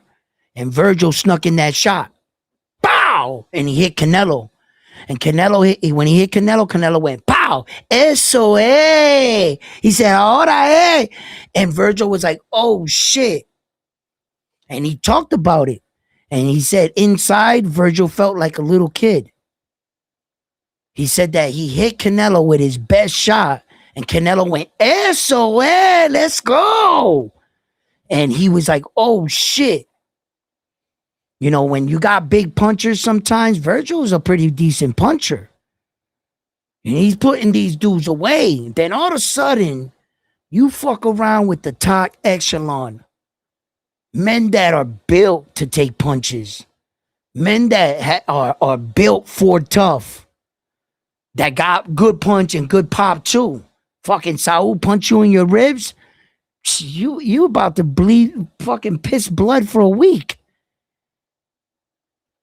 Fucking with the Saul punches, shit, and big punches. Sometimes he's right. When a big puncher falls in love with his punch and he's knocking out these weight cut drain dudes that they don't really have a good system and they're just cutting weight and they don't got no nutritionist and none of that shit, and they're like learning on the job. You got those kind of team, those kind of guys. And they're coming in and you're knocking them out. Bang, bang, bang, bang. You're knocking them out. Then you get decent competition, guys that know what they're doing. You're still knocking them out. Boom, boom. But you haven't ran into the top chins, the top guys that are cutting weight, that are big, that are cutting weight. And that's when you start to punch these guys and you're like, oh shit. Then you're not knocking them out. So that can be, fighters you gotta remember, you gotta be trained so good that even if you're a fighter like Naoya Inoue, he's in a fight with MJ, he's cracking MJ. That dude can take a shot. That dude ain't never been knocked out in his career. MJ ain't never been down. And Naoya Inoue was hitting him, boom! And bro, he was taking him shots. But what did Naoya Inoue, what happened with him when he's a big puncher? That in his situation, when the punches checked out and both fighters can take each other's power, what's left? The skill of the boxer. So even though Naoya was like, okay, you're Ford tough, he still whooped his ass with his boxing ability. So now he made the adjustment and boxed him. So that's what some big punchers got to be aware of.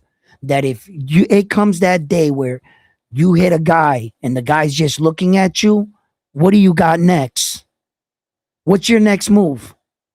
If all you thought you was gonna come in and land that big shot, when you landed it, and the guy was like, "Pow, yep, eso." Now what? I hope you trained. I hope you're ready to box. I hope you're ready to fucking cut angles, be here all night. I hope your conditioning holds up.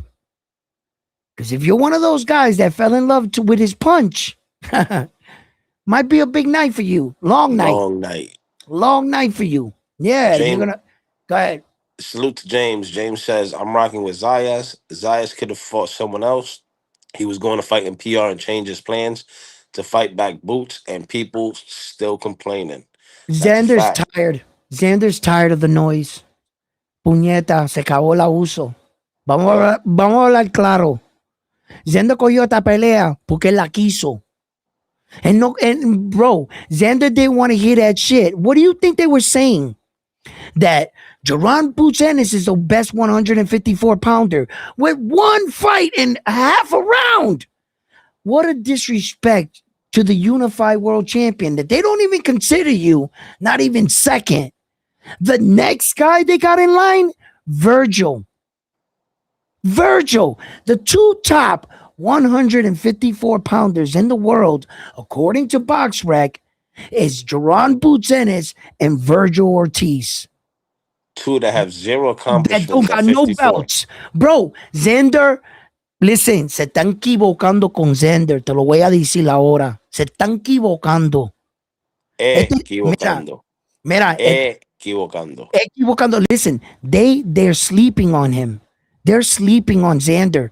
Yo, I think Xander got tired of this shit. And Xander was like, bro, I don't think you guys realize how good I am.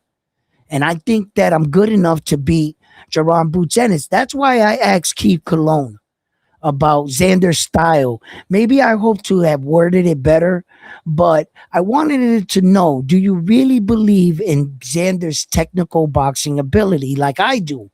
I'm looking at Xander and I'm saying to myself, okay, he's not flashy, but that's not what wins fights. He's a bit more polished when it comes to the fundamentals. His footwork is good. His power is decent. His speed is decent. Do I really think that? And his size. I like how Keith Cologne brought in the size factor too, as well, acknowledging that he's not that 17-year-old measuring that they have on BoxRec. He's grown. He's grown up. So I think he's a bit taller. And look, I make no mistake, Jaron Boots Ennis is who he is. He is who he is. But I noticed that Jaron Boots Ennis had some of his best moments with very little resistance. Very little resistance.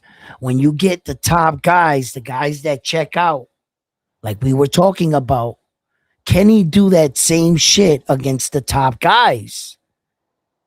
You know? And What's gonna happen when Xander with his fundamentals nullifies the flashiness, the athleticism? What's gonna happen when he sticks that jab out and Boots can't put his work in like he wants to? what's going to happen when Boots jabs and Xander comes over the top of his jab with that right? También.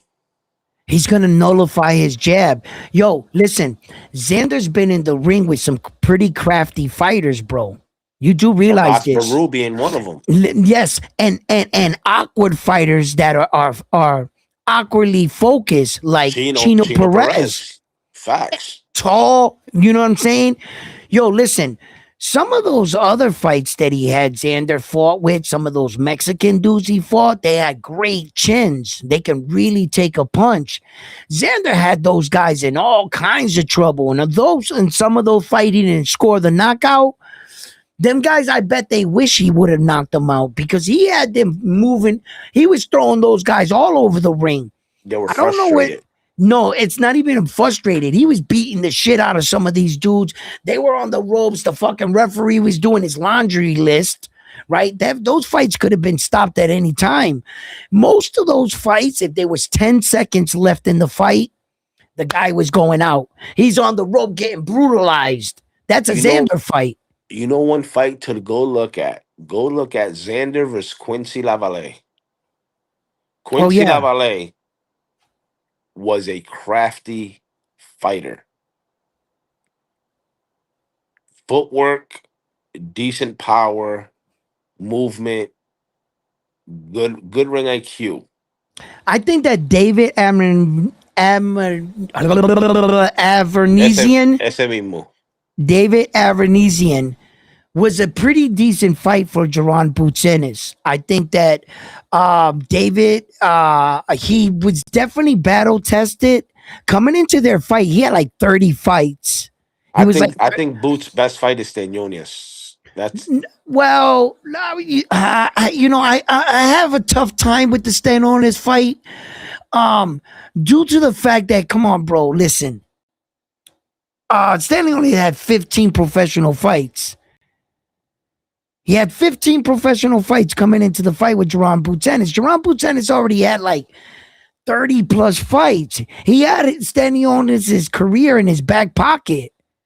So the experience and the amount of time Jaron Boots Ennis entered the ring versus Emmanuel Stanlionis, which had like 15 fights. So look, what did he stop Emmanuel Stanlionis in the 5th, 6th round? It was the 6th round.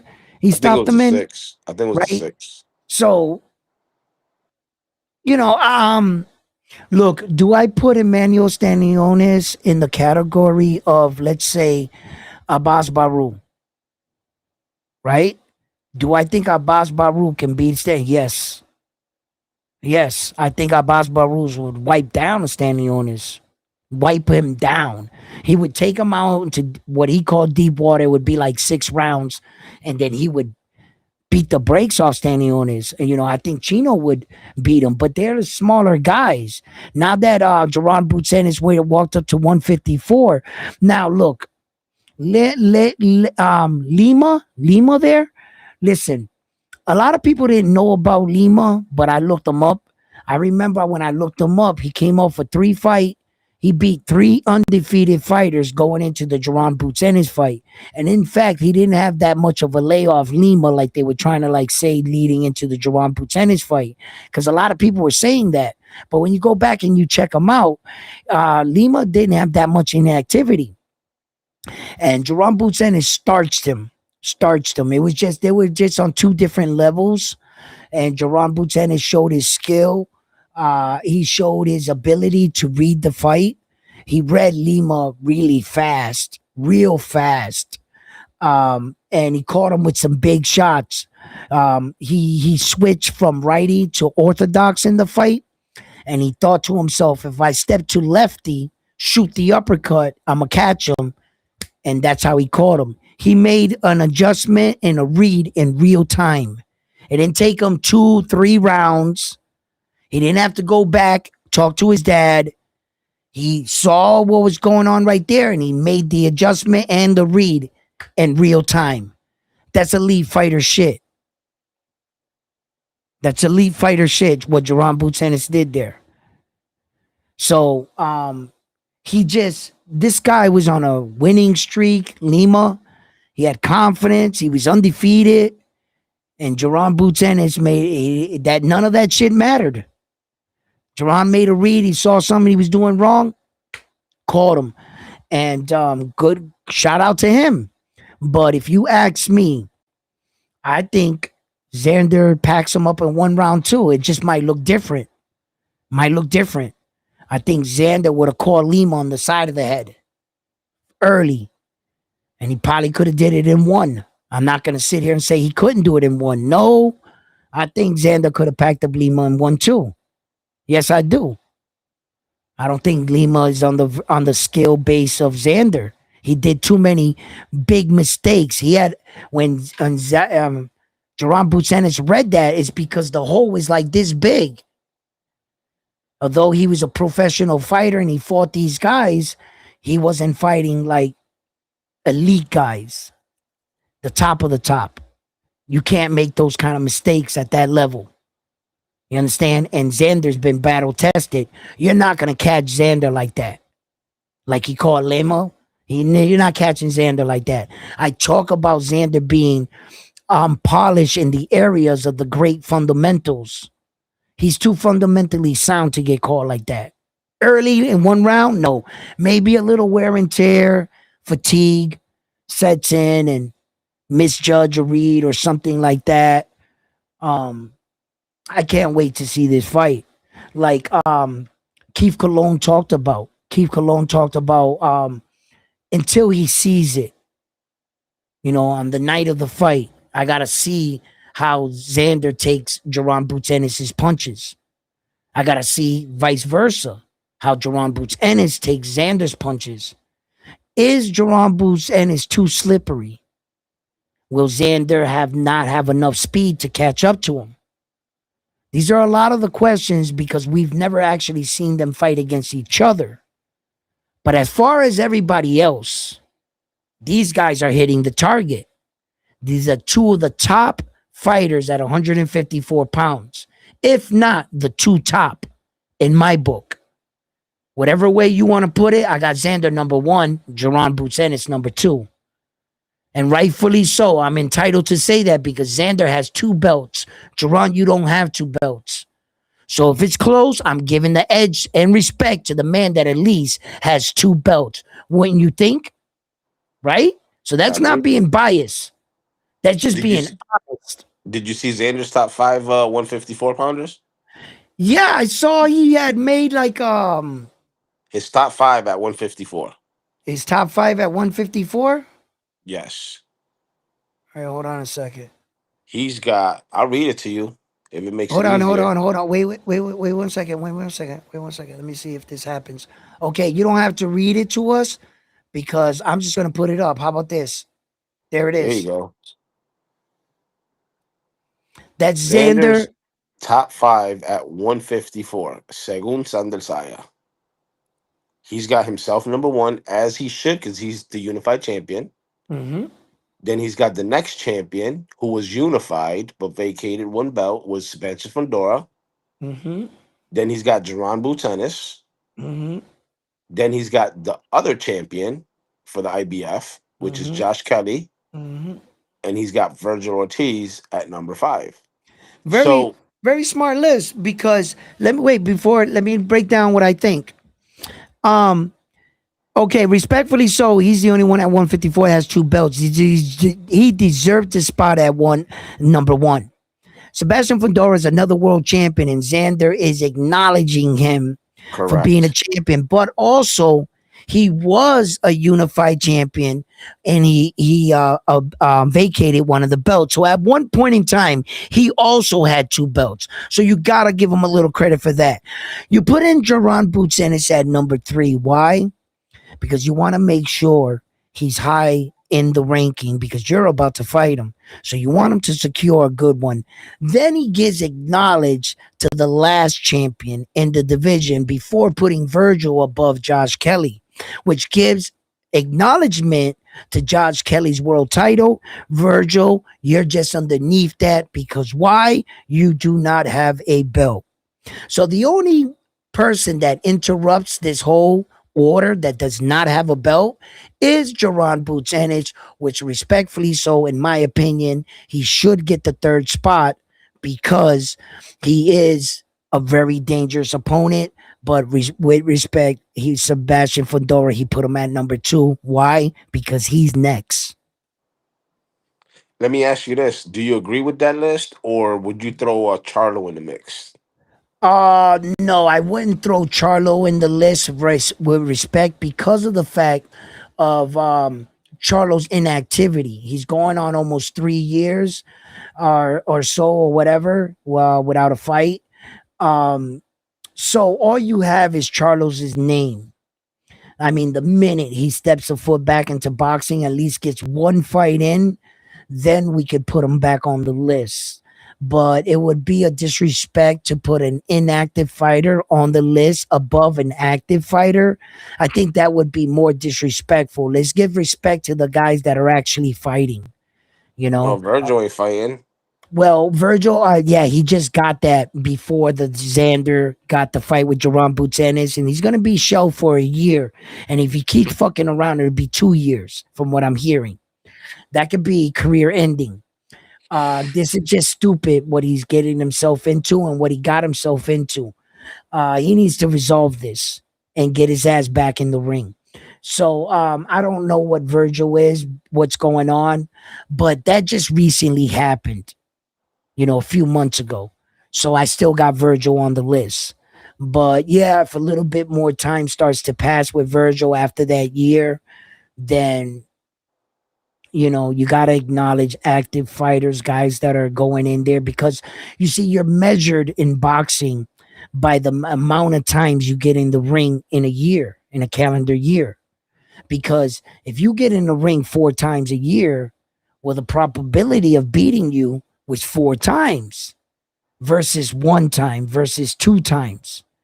You understand? Yeah, shout out to So Andrew says salute homie. Bull Rider wants to know any update on Ortiz coming back. Ortiz was talking, he was on a podcast not too long ago. He was talking about his return. He was talking about the fight with Keyshawn, what he felt in that fight, how he wasn't really feeling himself going into the fight. And then he did some big moves. I think that I don't know. I think Jermaine Ortiz might want to fly over to Zuffa. No, I not don't know. Jermaine. Virgil Ortiz. Yeah, but Jermaine Ortiz. I'm talking about Jermaine right now. I think Jermaine Ortiz is maybe he might want to think about jumping over to Zuffa. And as for Virgil, Virgil can't do shit until that Oscar contract is all out. It's up. See, like, okay, for instance, Vasily Lomachenko retired for the exact year to the date that his top rank contract expired. Funny story though. Why would he want to get away from top rank? They treated him good. I don't understand. Maybe Turkey Al-Sheikh wants Loma to fight for Zuffa, and Turkey Al-Sheikh is bringing Loma back. That's why I say wait. There's going to be some big announcements from Zuffa, and they really will be. And I think Loma's going to be one of them. Um, I heard Jermaine Ortiz making some big moves, but I forgot what they were. In the sense of signing and some promoters also signing him for his next fights and stuff, Jermaine Ortiz. So I know that he's going to get back in the ring in the swing of things. Now, Virgil Ortiz, he's shelved. Virgil Ortiz, he's shelved. He can't do anything until that Oscar contract, until the day. He might as well did what Lomachenko did. Just retire until the day of the contract. How If you much don't, longer does he have on the contract? Do you know? 2 years, bro, from what I'm hearing. Or he can't retire for 2 years. He's got to stay active. He's no, he's got like Oscar's got this paperwork on him, and he's been telling them on social media, bro, keep fucking around, Ortiz.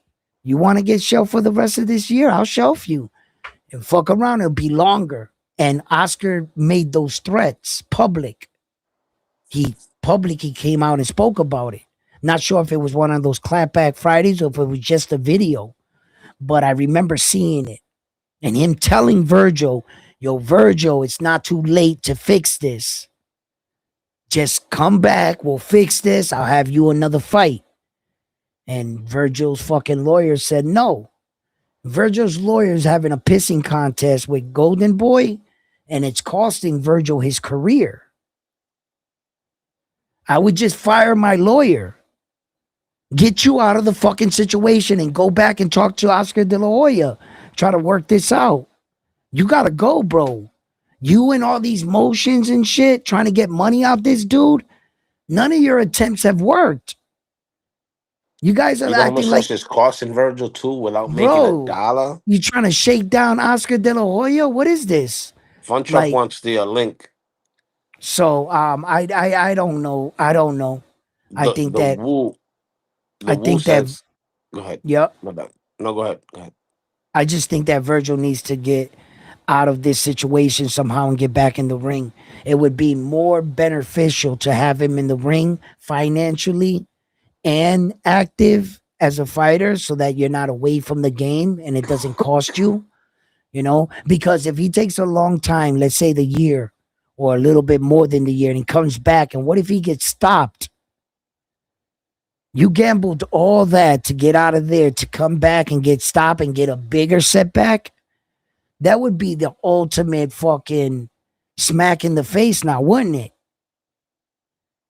And it's just Virgil needs to get his shit together and really think of his options. And I think him being away from the sport is more detrimental, more detrimental than fucking him not fighting, man. You got to stay up with the speed with your competition. You got to be in there in the ring. Your competition is not taking any days off. They keep getting fights. These fighters actually think they can take a year off, and in 4 months they'll be right back where they left. That's the biggest misconception in the world. Brother, let me tell you something. If you walk, right, you start right here, and you walk into the woods for 10 miles, right?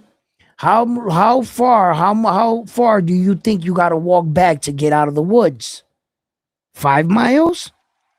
No. What up? You're gonna have to walk them 10.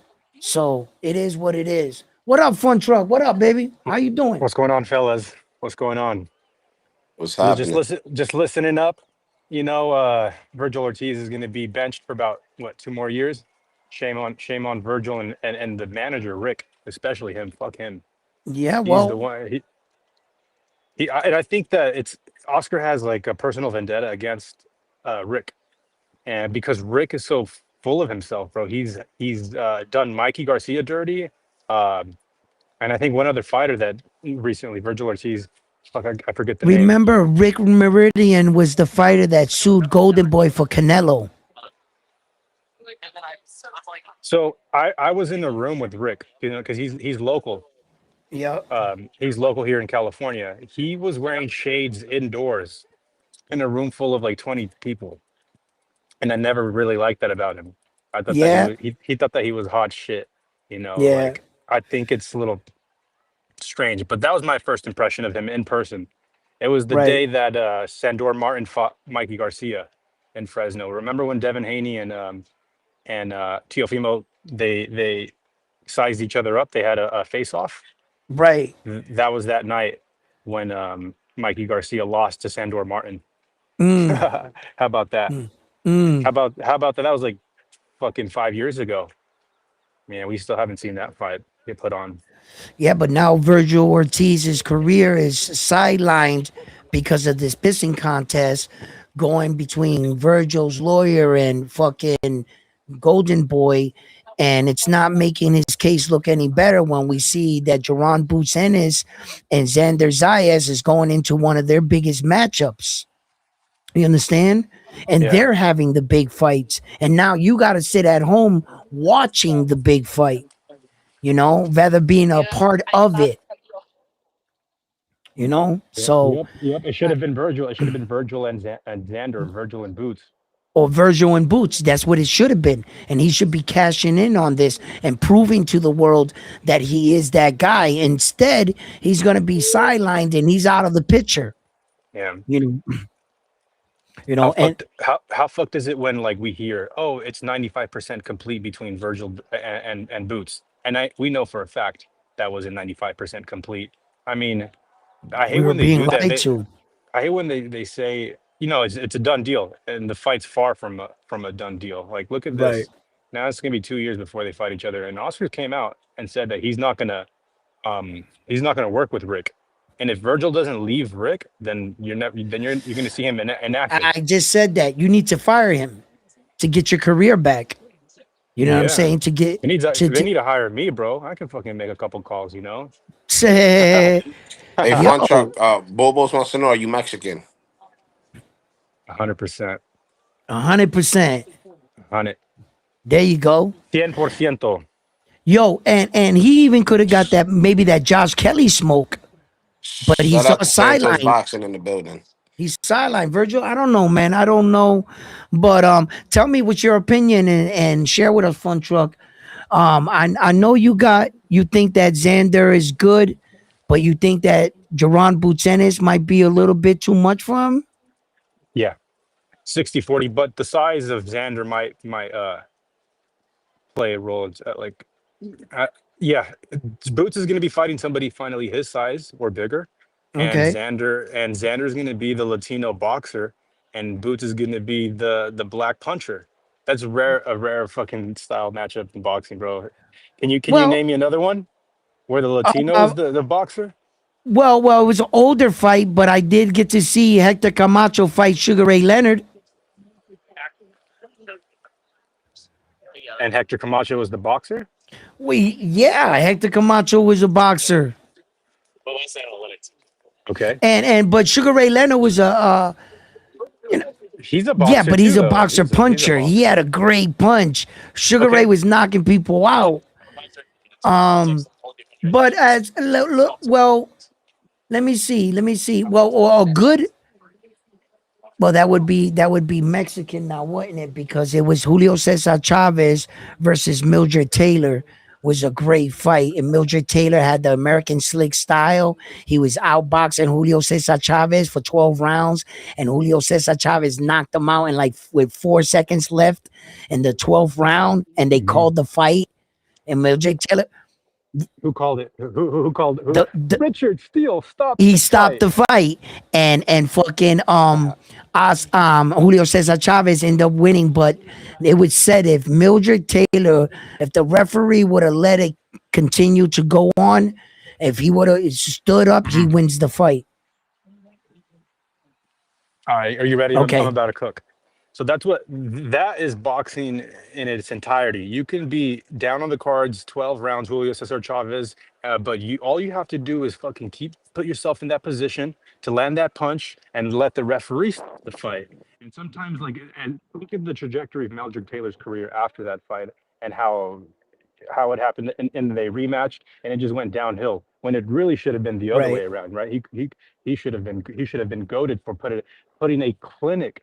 That is case study 101 for boxing combinations. What Meldrick Taylor did against Chavez in those Yeah. both fights until he got stopped.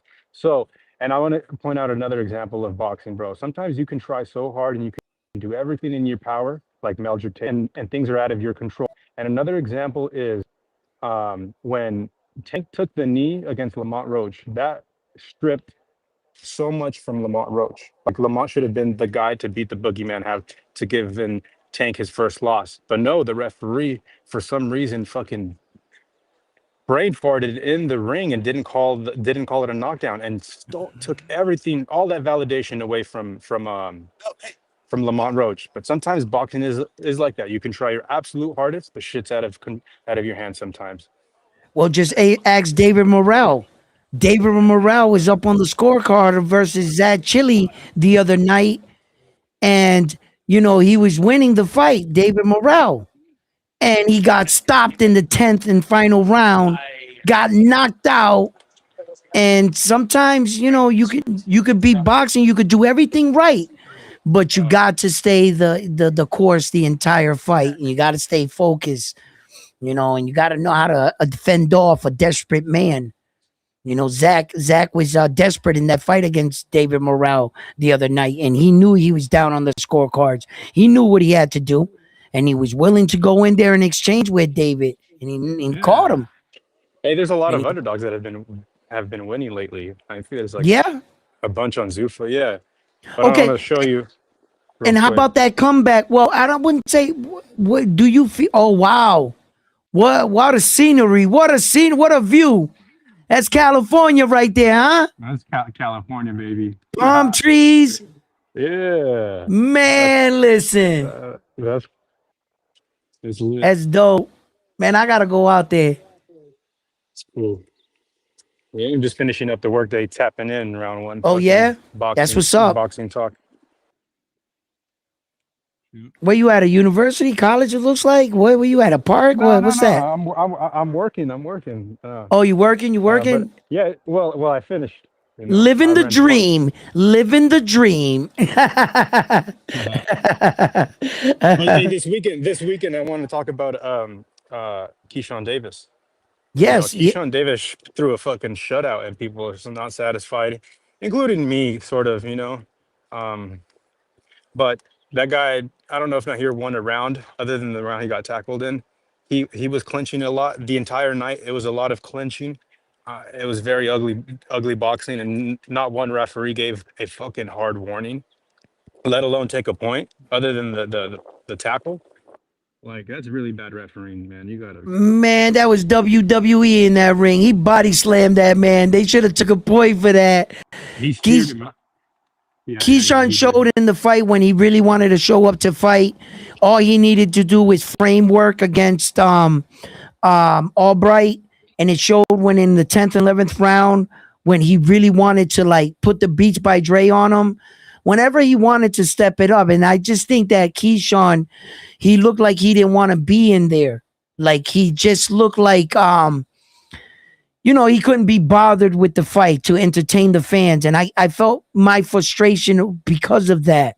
I didn't really think that Albright was doing so many good things in the ring that it was really nullifying Keyshawn's offense. When you saw that his jab was a lot faster, he just chose to abandon the jab and to clinch with him. I don't know what the fuck this salsa dancing was doing in there, but if you ask me, Keyshawn didn't show up until the 10th, 11th, 12th round type shit. He wasn't, you know, Truthfully, I think that Nahir Albright tried his absolute hardest to make it that difficult of a fight for Keyshawn. And Keyshawn also clinched, so they were both at fault. But I think Nahir did his best job, and his best job was enough to make it that sort of fight where, Nahir's never been stopped before, and Keyshawn fought him once before. And I'll tell you what, yesterday Nahir Albright probably landed the harder punch in the entire fight that wobbled Keyshawn. I don't think there was a punch that wobbled Nahir Albright. He did get beat up a little bit, like his face looked swollen, but Nahir buckled Keyshawn. So people were unsatisfied. I mean, you have a hometown fight.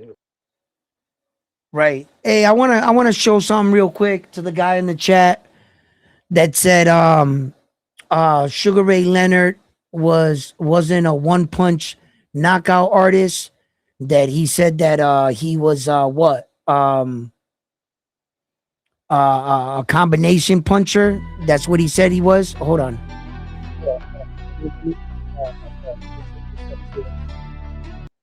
And I'm gonna go ahead and pull this up. I wanna see this. This is something I wanna see.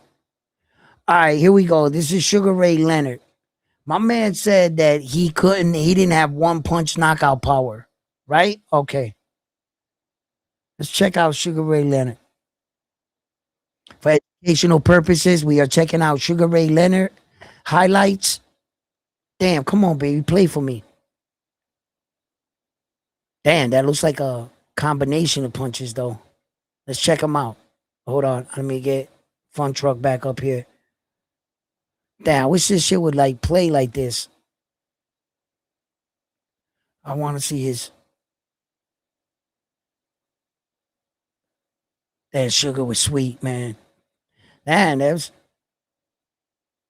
That was one punch. That's one punch right there. Slip. Oh, wait. I want to see this shit.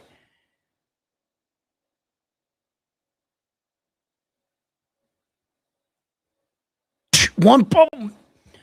That looked like one punch right there. That's one punch. That other punch barely did anything. That looked like one punch right there too. He was hurt right there. He was barely on his feet. Damn. That's one punch right there. Why you say Sugar Ray Leonard didn't have one punch knockout power? To the man in the chat that says Sugar Ray Leonard didn't have no one punch knockout power, where do you see that at? Man, listen, that man will knock you the hell out. I don't know what this dude in the chat talking about. What he say? Sugar Ray Leonard wasn't knocking out people. What? He said Sugar Ray was knocking people out with combinations, never one hitter quitter. That's not what that looked like. What you will call it?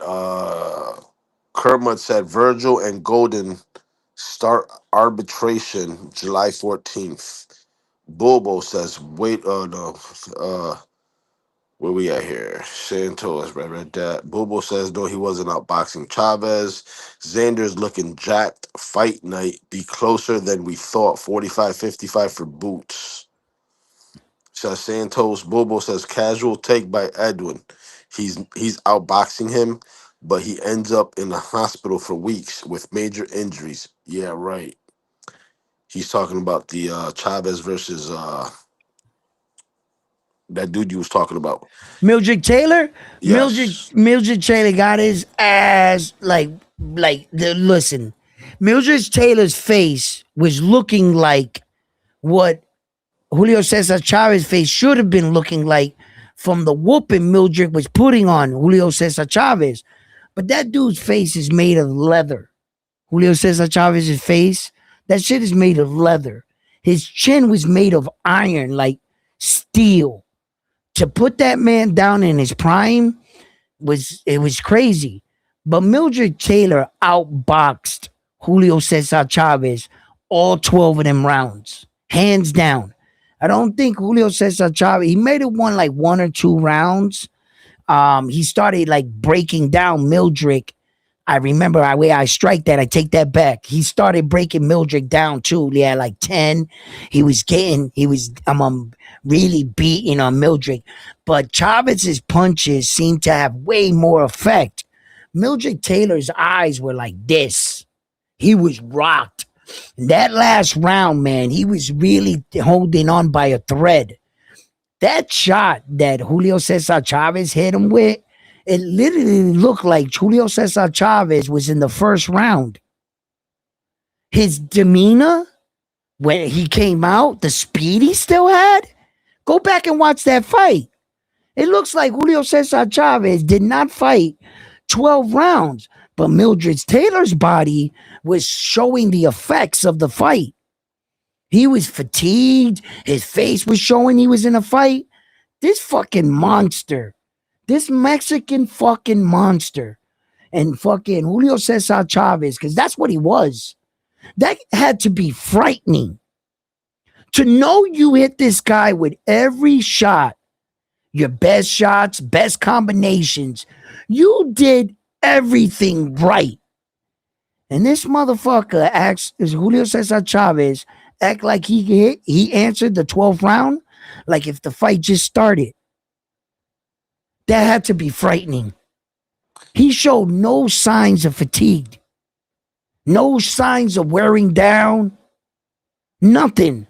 If your shit wasn't as high, if your engine wasn't firing on all cylinders like Chavez, you were screwed. Why do you think Chavez never hits the speed bag? Why do you think he doesn't punch a punching bag or jump a rope? Julio Cesar Chavez don't do none of that shit. The only thing he did 6 days a week was spar. That man's been in more fights, sparring fights, than Mildred Taylor and 10 boxers combined career, including their sparring. That Julio Cesar Chavez was a fucking, that, oh my God, he was a special, he was different. He was way different. And then that's what you had to do to beat that dude.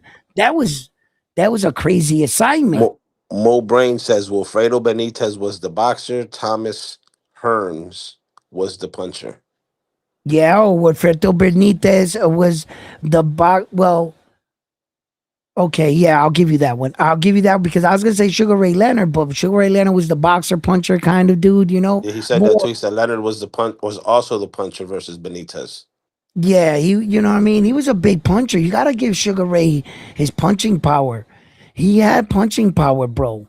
He was knocking dudes out, man. Like I remember, I was just like, he was like a volume puncher. No, he was volume punching because he threw a lot of punches. Yes, kind of like David the Monster Benavidez, but he didn't rely solely on that. He he softened you up with all those shots, and then walked you down and boom, dropped the hammer on you. That's what Sugar Ray would do. He would overwhelm you with his speed, barrage combinations, and footwork, and then shut your lights out.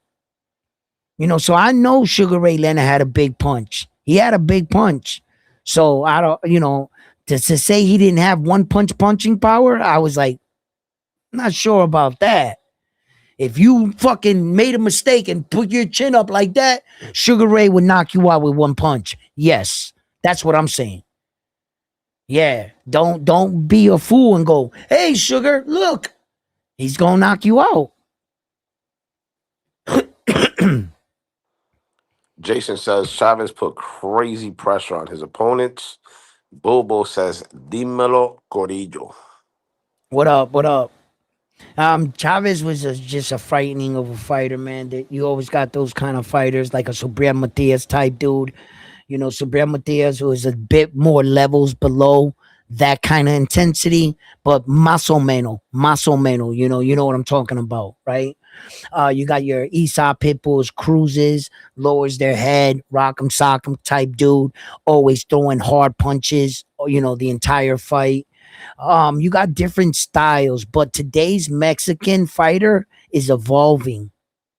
They're not fighting like Julio Cesar Chavez. They're not just lowering their head sometimes, taking the shots, breaking their guy down, overwhelming them, coming on strong later in the fight. Mexican fighters are not fighting like that nowadays. No, they're not. From the Virgil Ortizes, in fact, to the Bam Bam Rodriguezes, to the David the Monster Benavidezes of the world. These American Mexican fighters are starting to evolve, and they're bringing a different flavor to boxing and Mexican boxing. It's no more like the Mexicans are getting the stigma of going in there and being rock'em sock'em robots and just trying to, outlast their opponent or be the tougher man in the ring. You understand? I think today's Mexican fighter is using more style, more footwork. They're more educated in boxing. They're evading more. They're not choosing to stay in the pocket, which a lot of them can. A lot of them can, but and then you got one of Mexicans anomaly, I would say, in Sebastian Fundora. He is definitely a problem. When you're that big at that weight division, that's a problem. That's a fucking problem. And I've never seen a Mexican fighter like that in my life, ever, especially being that tall for a Mexican dude. Where they're not really known for their height.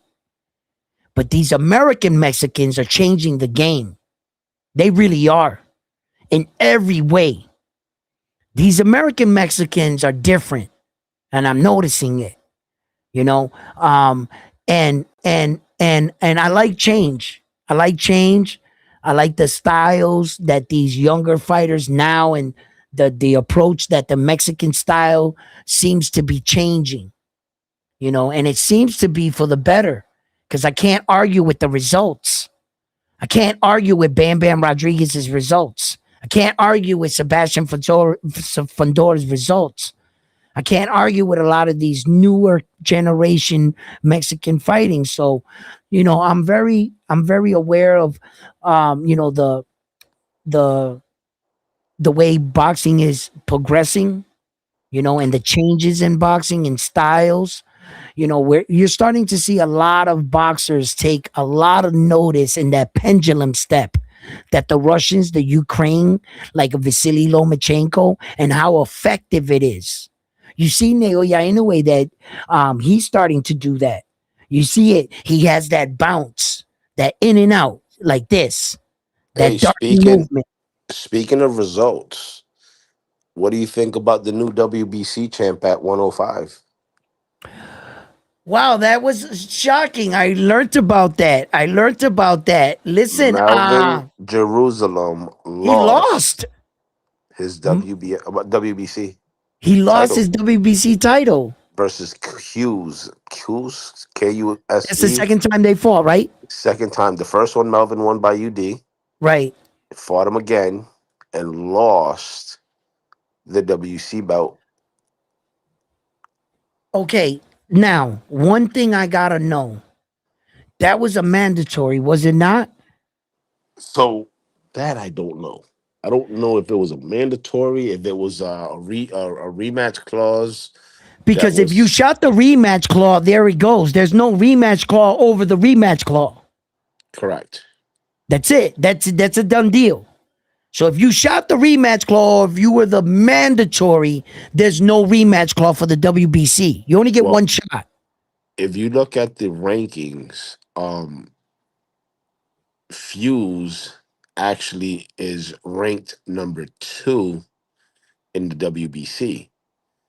Joey Okay. Canoy is ranked number 1. So I don't know how he was able to skip from. So if he's number 2, means he's not the mandatory. So I don't know how that fight made out. Now, boxing scene still hasn't updated. They still got Melvin Jerusalem Melvin as the Jerusalem W. as the champion. Correct. Yeah.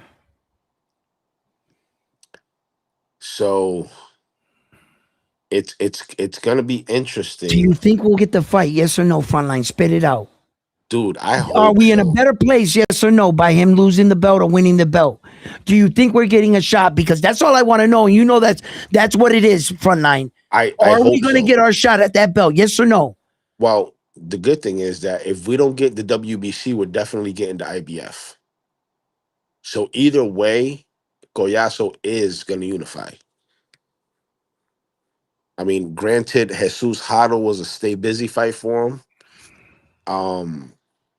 Taduran just fought 2. He won.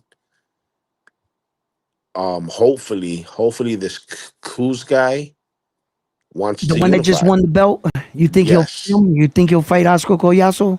I'm hoping. That's I'm all I want to hoping. know. Are we are we closer by Melvin losing? Because apparently Melvin, we almost had the fight with and then Melvin pulled out of the fight, right? Well, I you and I both know we'll never know the real truth. Right. We can only speculate based on what was said on social media. Yeah. That being said, if you ask certain people, they'll say that Oscar Collazo ducked, and if you ask other people, they'll say that Melvin outpriced himself. I personally don't see Collazo ducking because he already beat him once by knockout. I was just gonna say that. How do So I you don't. duck a man that you already knocked out? You didn't beat him, you knocked him out. How am I ducking you? I already knocked you out. So I don't believe that story that Oscar Collazo ducked Melvin Jerusalem when he knocked him out in the 7th round in their fight.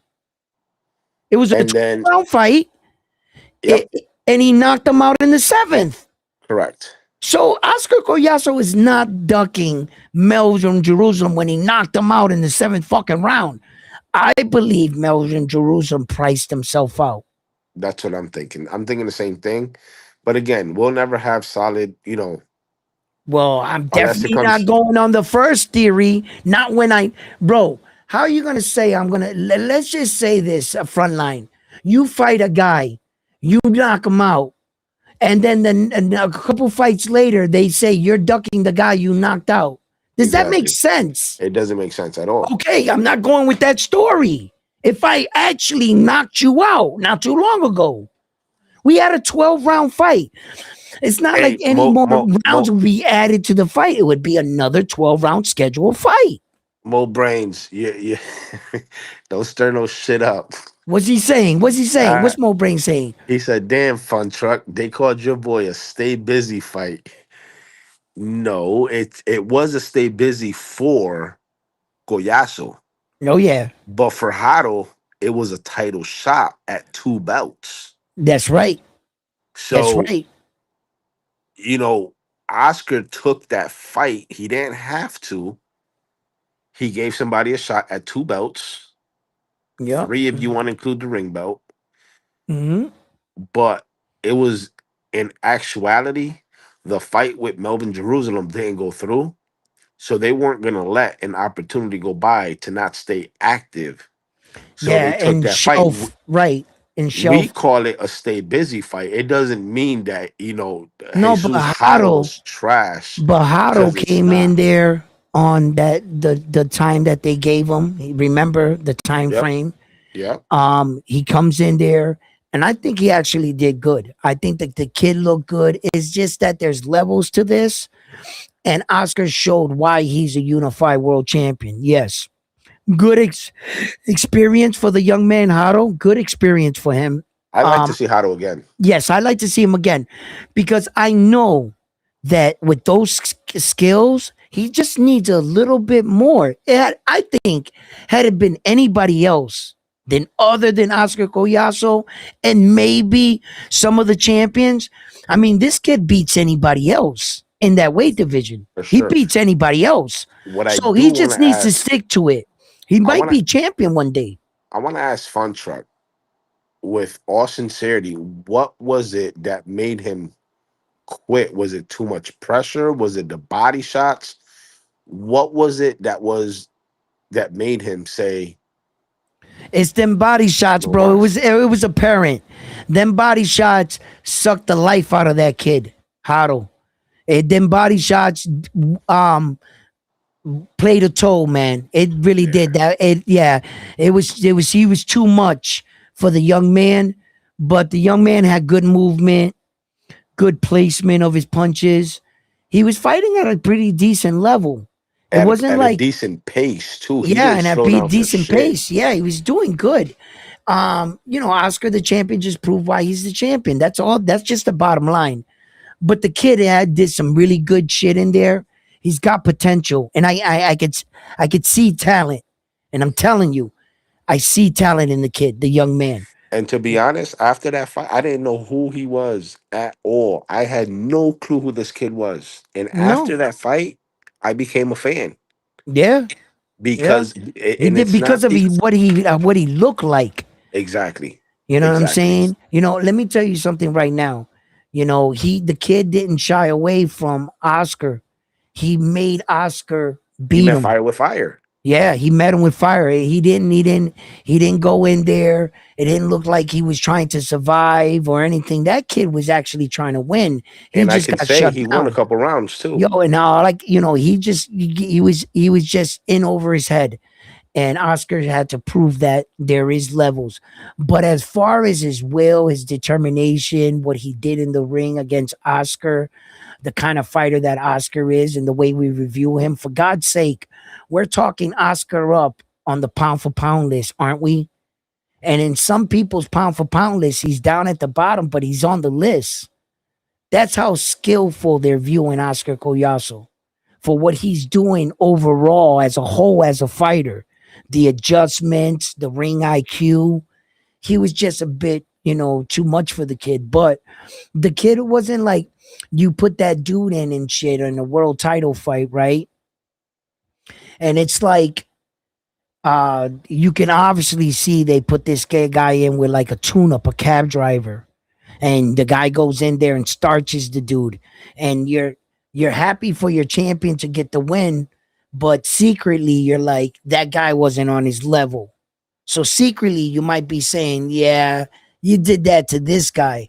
But when you saw that Oscar Goyaso fight, man, you actually saw somebody competing with him. The kid was competing. He was doing good. It's just Oscar drained him with them body shots. He was just relentless. Man, listen, Oscar's so smart. Hey, the He same way he knew. dropped Look, Melvin look, look, Jerusalem. check this out, right? Check this out, right? Let me show you. Let me speak on how good this kid was, right? Okay. If he wasn't good, if this kid wasn't good for Oscar Collazo, why do you think Oscar Collazo switched it up and went downstairs to the body? Because when Oscar Collazo stood in front of the kid and exchanged, the kid met him with the same speed. Go back and watch the fight. Oscar Collazo realized right away that this kid was punching with him and that he had good speed. He wasn't scared of Oscar. Yo, the kid started punching with him. Oscar said, fuck that. And he went downstairs, he switched it up, and he took away his bodies. Oscar didn't go punch for punch with him upstairs. That's how good the kid was. That Oscar knew. He was like, I'm not saying that the kid had a crazy punch or whatever, but whatever he felt, he went pop, pop, pop, pop, and the kid hit him, boom, boom, and he went, oh, fuck that. Oscar said, fuck that. There's another way to chop a tree. And he changed levels, and the kid wasn't ready for that. I think the kid was more prepared for Tomi Dame War. That's what I think it was. Yeah, I think he thought he was gonna go speed for speed with Oscar Collazo, and if it went that way, he knew he stood a chance. Oscar Collazo said, "Fuck that," and that's why I know that kid was good. Yeah, Richard, saludo, papi. He says, saludos, Edwin Frontline Campeones. Sacklebow says, Mo Zest. Everyone thinks you gay. Like they going at it in there. Whatever. But listen, let's see what's next for Collazo. Yeah. Hopefully he can get another unification. Okay, so there's another listen to this bullshit. What? Supposedly, Yep. Rene Santiago el Chulo. What about him? He's supposed to be fighting Ioka, who's only got 4 fights, and they're giving him a title shot already in Japan. They're giving Ioka, the Chinese dude, a title shot. The Japanese dude. With Rene, you know why? Because the Japanese dudes are desperate. Rene Chulo Santiago is the Japanese Slayer. He's on a roll with going out to Japan, beating the shit out of these dudes. What do you mean? Like, so here's the thing. You got suppose the rumors are that Rene's ducking Ioka. And that's coming from yours truly, Cesar Serra. he's ducking Ioka, the WBC champion. That's what you're saying? Yes. Ioka's got 4 fights, right? Ioka has okay, wait a minute. No, Ioka got 16 fights with 13 knockouts, bro. Okay, so then that's the one. Hold on, let me go to the rankings. I'll tell you who it is. He's got 2 losses. No, 108 right now. Who? Oh, Kira. I'm sorry. I am sorry. Daiya, Daiya. Last name Kira, Kira. That's the guy that they're saying that's ducking, that No. Rene Chulo Santiago's ducking? Yes. He's got 4 wins, no losses, and 3 of those 4 wins are by knockout. He's from Osaka, Japan. My bad. It's this guy right here. Who? Dayakira. And the reason why they're quote unquote claiming that he's ducking Kira is because Salas is his trainer. Well, yeah, okay. So what? I don't care. I don't care. But I think Japan's gonna throw everything they got at him because they want some get back. Oh yeah. Rene Santiago's his last 3 fight, in fact, consecutively, been all in Japan. And he beat all 3 of them. And he beat all 3 of them. So, and he beat the champions. So, I think they want their get back, and they're trying to talk it up to get Rene to get out there because they want that win, because Japan's down bad against Puerto Rico right now. Yes, they are. Japan down bad, yeah, because Rene keeps spanking them. Let me did he fight Iroka? I think he fought Iroka already. Who fought him? The kid or Rene Santiago. El Chulo. Oh no, it was Iwata. He fought Iwata.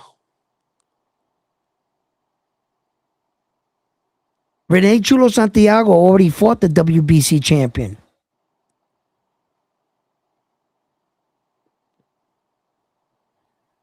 Who did he fight? He fought Iwata, and Yeah, that was Iwata, for the Iwata dude. He's the WBC champion right now, right? okay. No, so Iwata. No, that's Ioka. Ioka, whatever, however you say their name. I don't know how to pronounce it. He fought Iwata for the WBO. Right. He beats him. He gets the WBC. Right? That's the way No, it went. no. What am I missing? You got the names mixed up. He beat Iwata, not Ioka.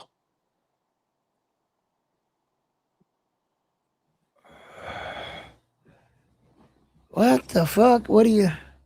Okay, no, you're right. Iwata is the WBC champion. He beat him already. Yes, Yes.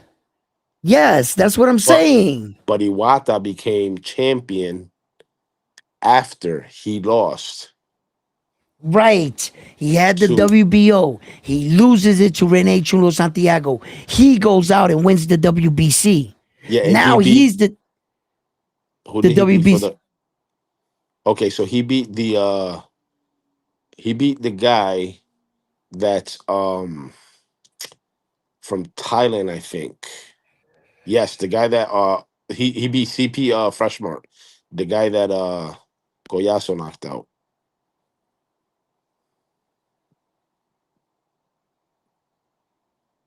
Oh, yeah. He beat him in Japan.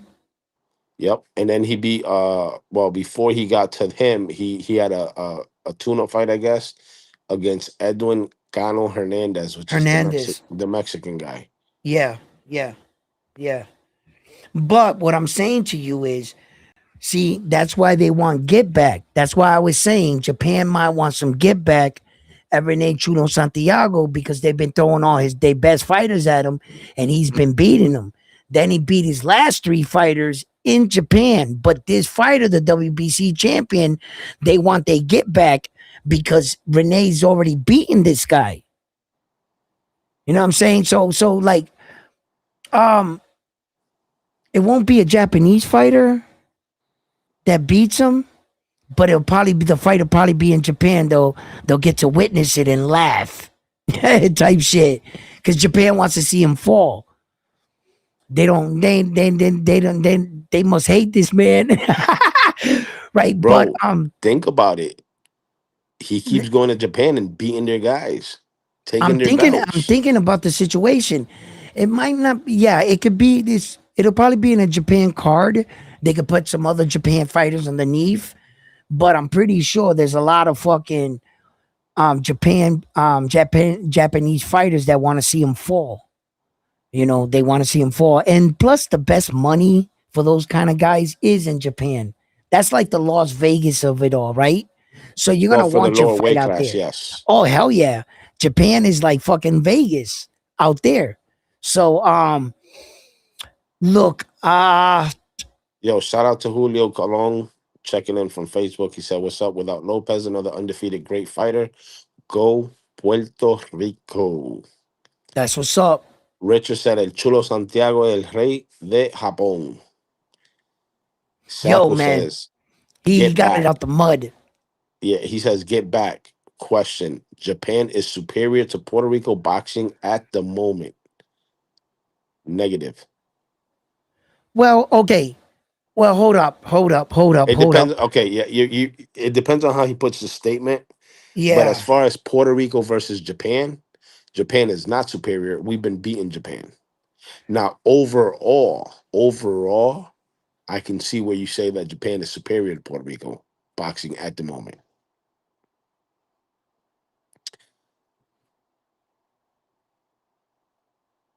Edwin, you're on mute if you're talking.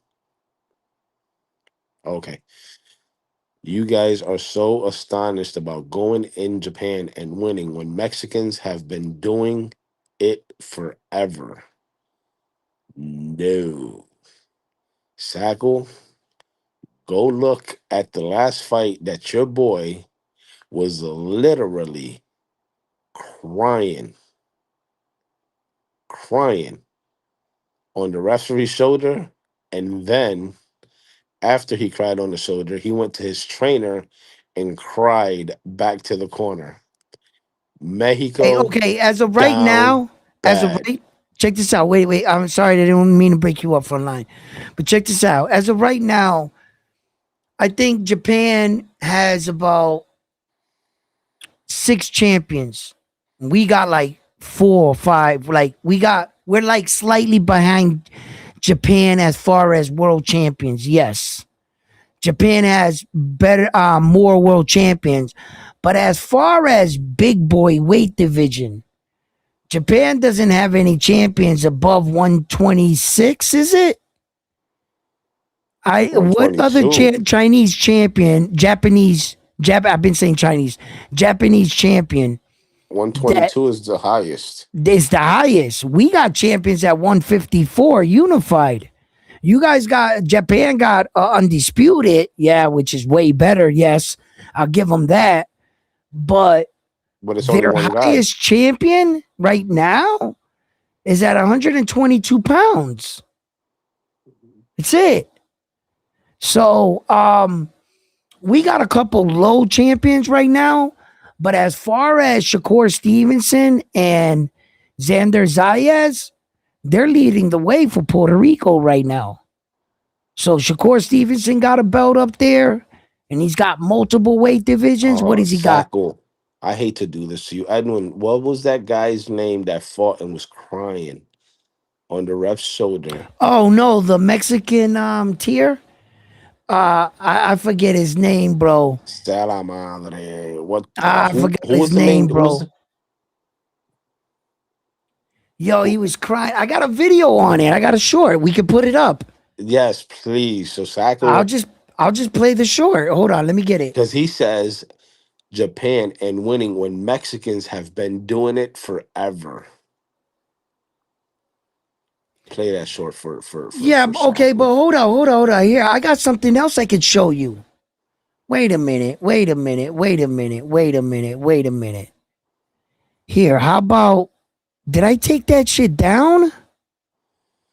Come on, Edwin. Are you serious right now? What card was that on? Do you remember? No, I don't remember what card, but I actually had a picture. Yes, El Joremi. That's him. What's El his real name? What's El his real name? Joremi.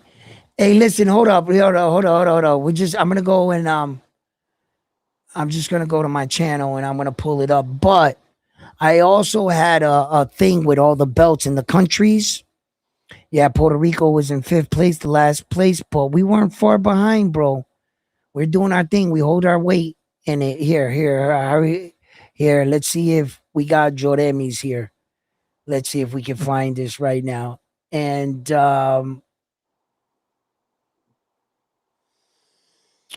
okay, we got it. We found it. Okay, hold up. Where the hell is it? Where's it? All of a sudden this thing skipped on me. Okay, we got it right here. Okay, here we go. Live in 4K.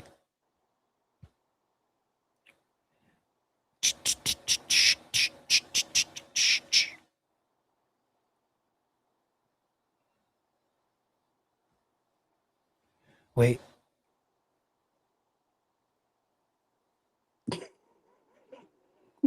Here we go. Look. Do you see the tears? Do you see the shoulder? The shoulder is right here. The chin is placed on the shoulder. Do you see? You see the tears flowing from the face? Yo. Come on, man. Mexico down bad. Down bad. Hold up. On the referee's shoulder.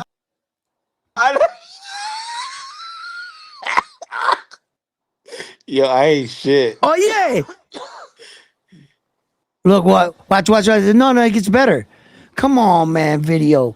You can't card me for my own video. What are you gonna flag me for my own video? Come Yo, on, man. This fucking buffering shit is for the birds. Really is. Mexico. On the referee show. Oh man. What the hell?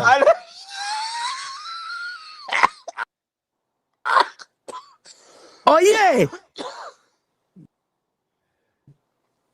Look, they carry Did you him see by. that? Look at watch when they carry him by. No, that kills Oh it. God, Check hold it on, out. hold on, hold Watch when on. they carry him by. Watch. He's going by at the bottom of the screen. Watch. Check it out. Look at it. Yo, they drag. Look. The He's crying. tears. The Oh tears are falling no. on it. Yeah, Yo, he was crying. he is Hold crying. up. Look. Look at him. Look at that face. Man. That's a shoulder to cry on. When you need a shoulder to cry on, there's a good referee. He gives you a shoulder. That is crazy. Yo, I started crying. You ain't shit for that. You ain't shit for that front line. Why you gotta bring Yeah, up old shit? I Why you ain't gotta bringing bring it up up. old shit? They're moving He on from that. Mexico is moving on from that. no, And you he's gotta bringing up come and tear the band-aid off the scar. but You see, know what he's I'm bringing up saying? old shit now. He's bringing up old shit. He's saying it's not better than Josue Vargas and his brothers when Cepeda beat him. That one was classic. I would, but Josue Vargas didn't cry. It was his brothers. Yeah. This dude was in real tears, bro. Right? Yo. Jose Vargas got knocked the fuck out. I'll give him that. But as far as crying, he didn't cry on the ref's shoulder, and then Yeah. got carried back to his corner by his trainer, crying on his shoulder. Mm-mm. Nah, it was none of that. His Nah, he brothers, on took the his other ass hand, whooping like a man. He didn't cry about it. There's a difference. his brothers, on the other hand, yeah, they were crying in the stands. I give you that. But the boxer, Yeah. No, that llorar was y bad. llorar. That was bad, bro. He talked all that shit. All that shit. Touched the belt on stage. Got in his face. Then got himself looking like an idiot when they pulled him back. When he acted like he was gonna fight, they pulled him like a little bitch. He fucking flew back like that. Remember that? Let me tell you something. Then he got, Josue Vargas, he bit off more than he can chew. bro, he Because got, at that time, Cepeda was on his prime. yeah. Yo, Mo Brain says Mexico's gonna take another L when Bam flies home from Japan empty-handed. Wow. Low blow. Sackle, what you got to say about that? He says sometimes people need to cry, just like you did when you said your da- your Uh daughter oh. supposedly died in your crocodile tears. I don't know what that's supposed to mean. What? Sometimes people need to cry, like you did when you said your daughter supposedly died with your crocodile tears. I don't know When what that. I said that my daughter supposedly died with my crocodile tears, is this guy okay? I know he ain't talking about your daughter, Are you talking about my daughter that passed away? My because that's a 27-year low blow, Saku. my daughter was 27 years old. She passed away from her asthma in her house. Is that what you're talking about? Because if he is, get him out of here. I don't know who he's talking to, so I'm gonna give him a second to clarify. Because if he's talking about my real daughter that passed away, that I have in my urn right here, yeah, you can get off my channel. You don't have to come back here. If you just took a shot at me with my daughter like that, and I'm being cool right now about it. I'll give him a second to explain. If not, yeah, he out of here.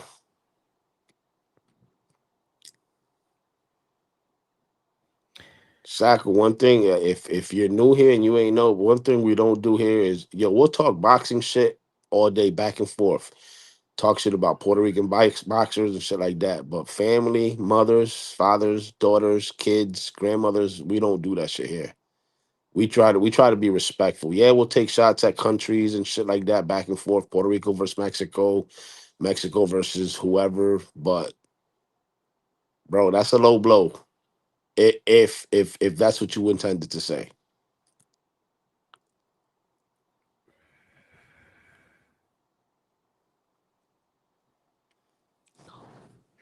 While he types and talks or whatever, let's keep it pushing.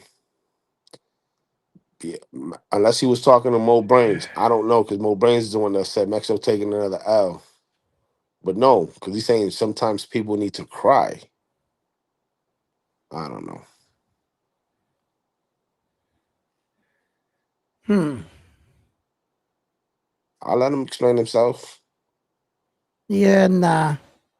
He's Nah, gone. All right, keep it going. that's it. So let's see. Let's see if we get a unification from this new WBC champion at 105. Let's Um, see. I want to know if boxing's in a better place. I wanted to know if we're further away from achieving that goal of having a Puerto Rican fighter get 3 belts. If we're there, like I want to be honest. I'll be honest with you. I want to see Xander get it before the yeah, lower I weight wanted to see classes him get it, because but it's more prestigious at the higher weight classes. You know what I'm saying? yeah, I talked about that. I touched on that. I said that it would be more prestigious if he got it at the big boy division at 154. That would be saying a lot, seeing that a lot of people view Hispanic men short in stature.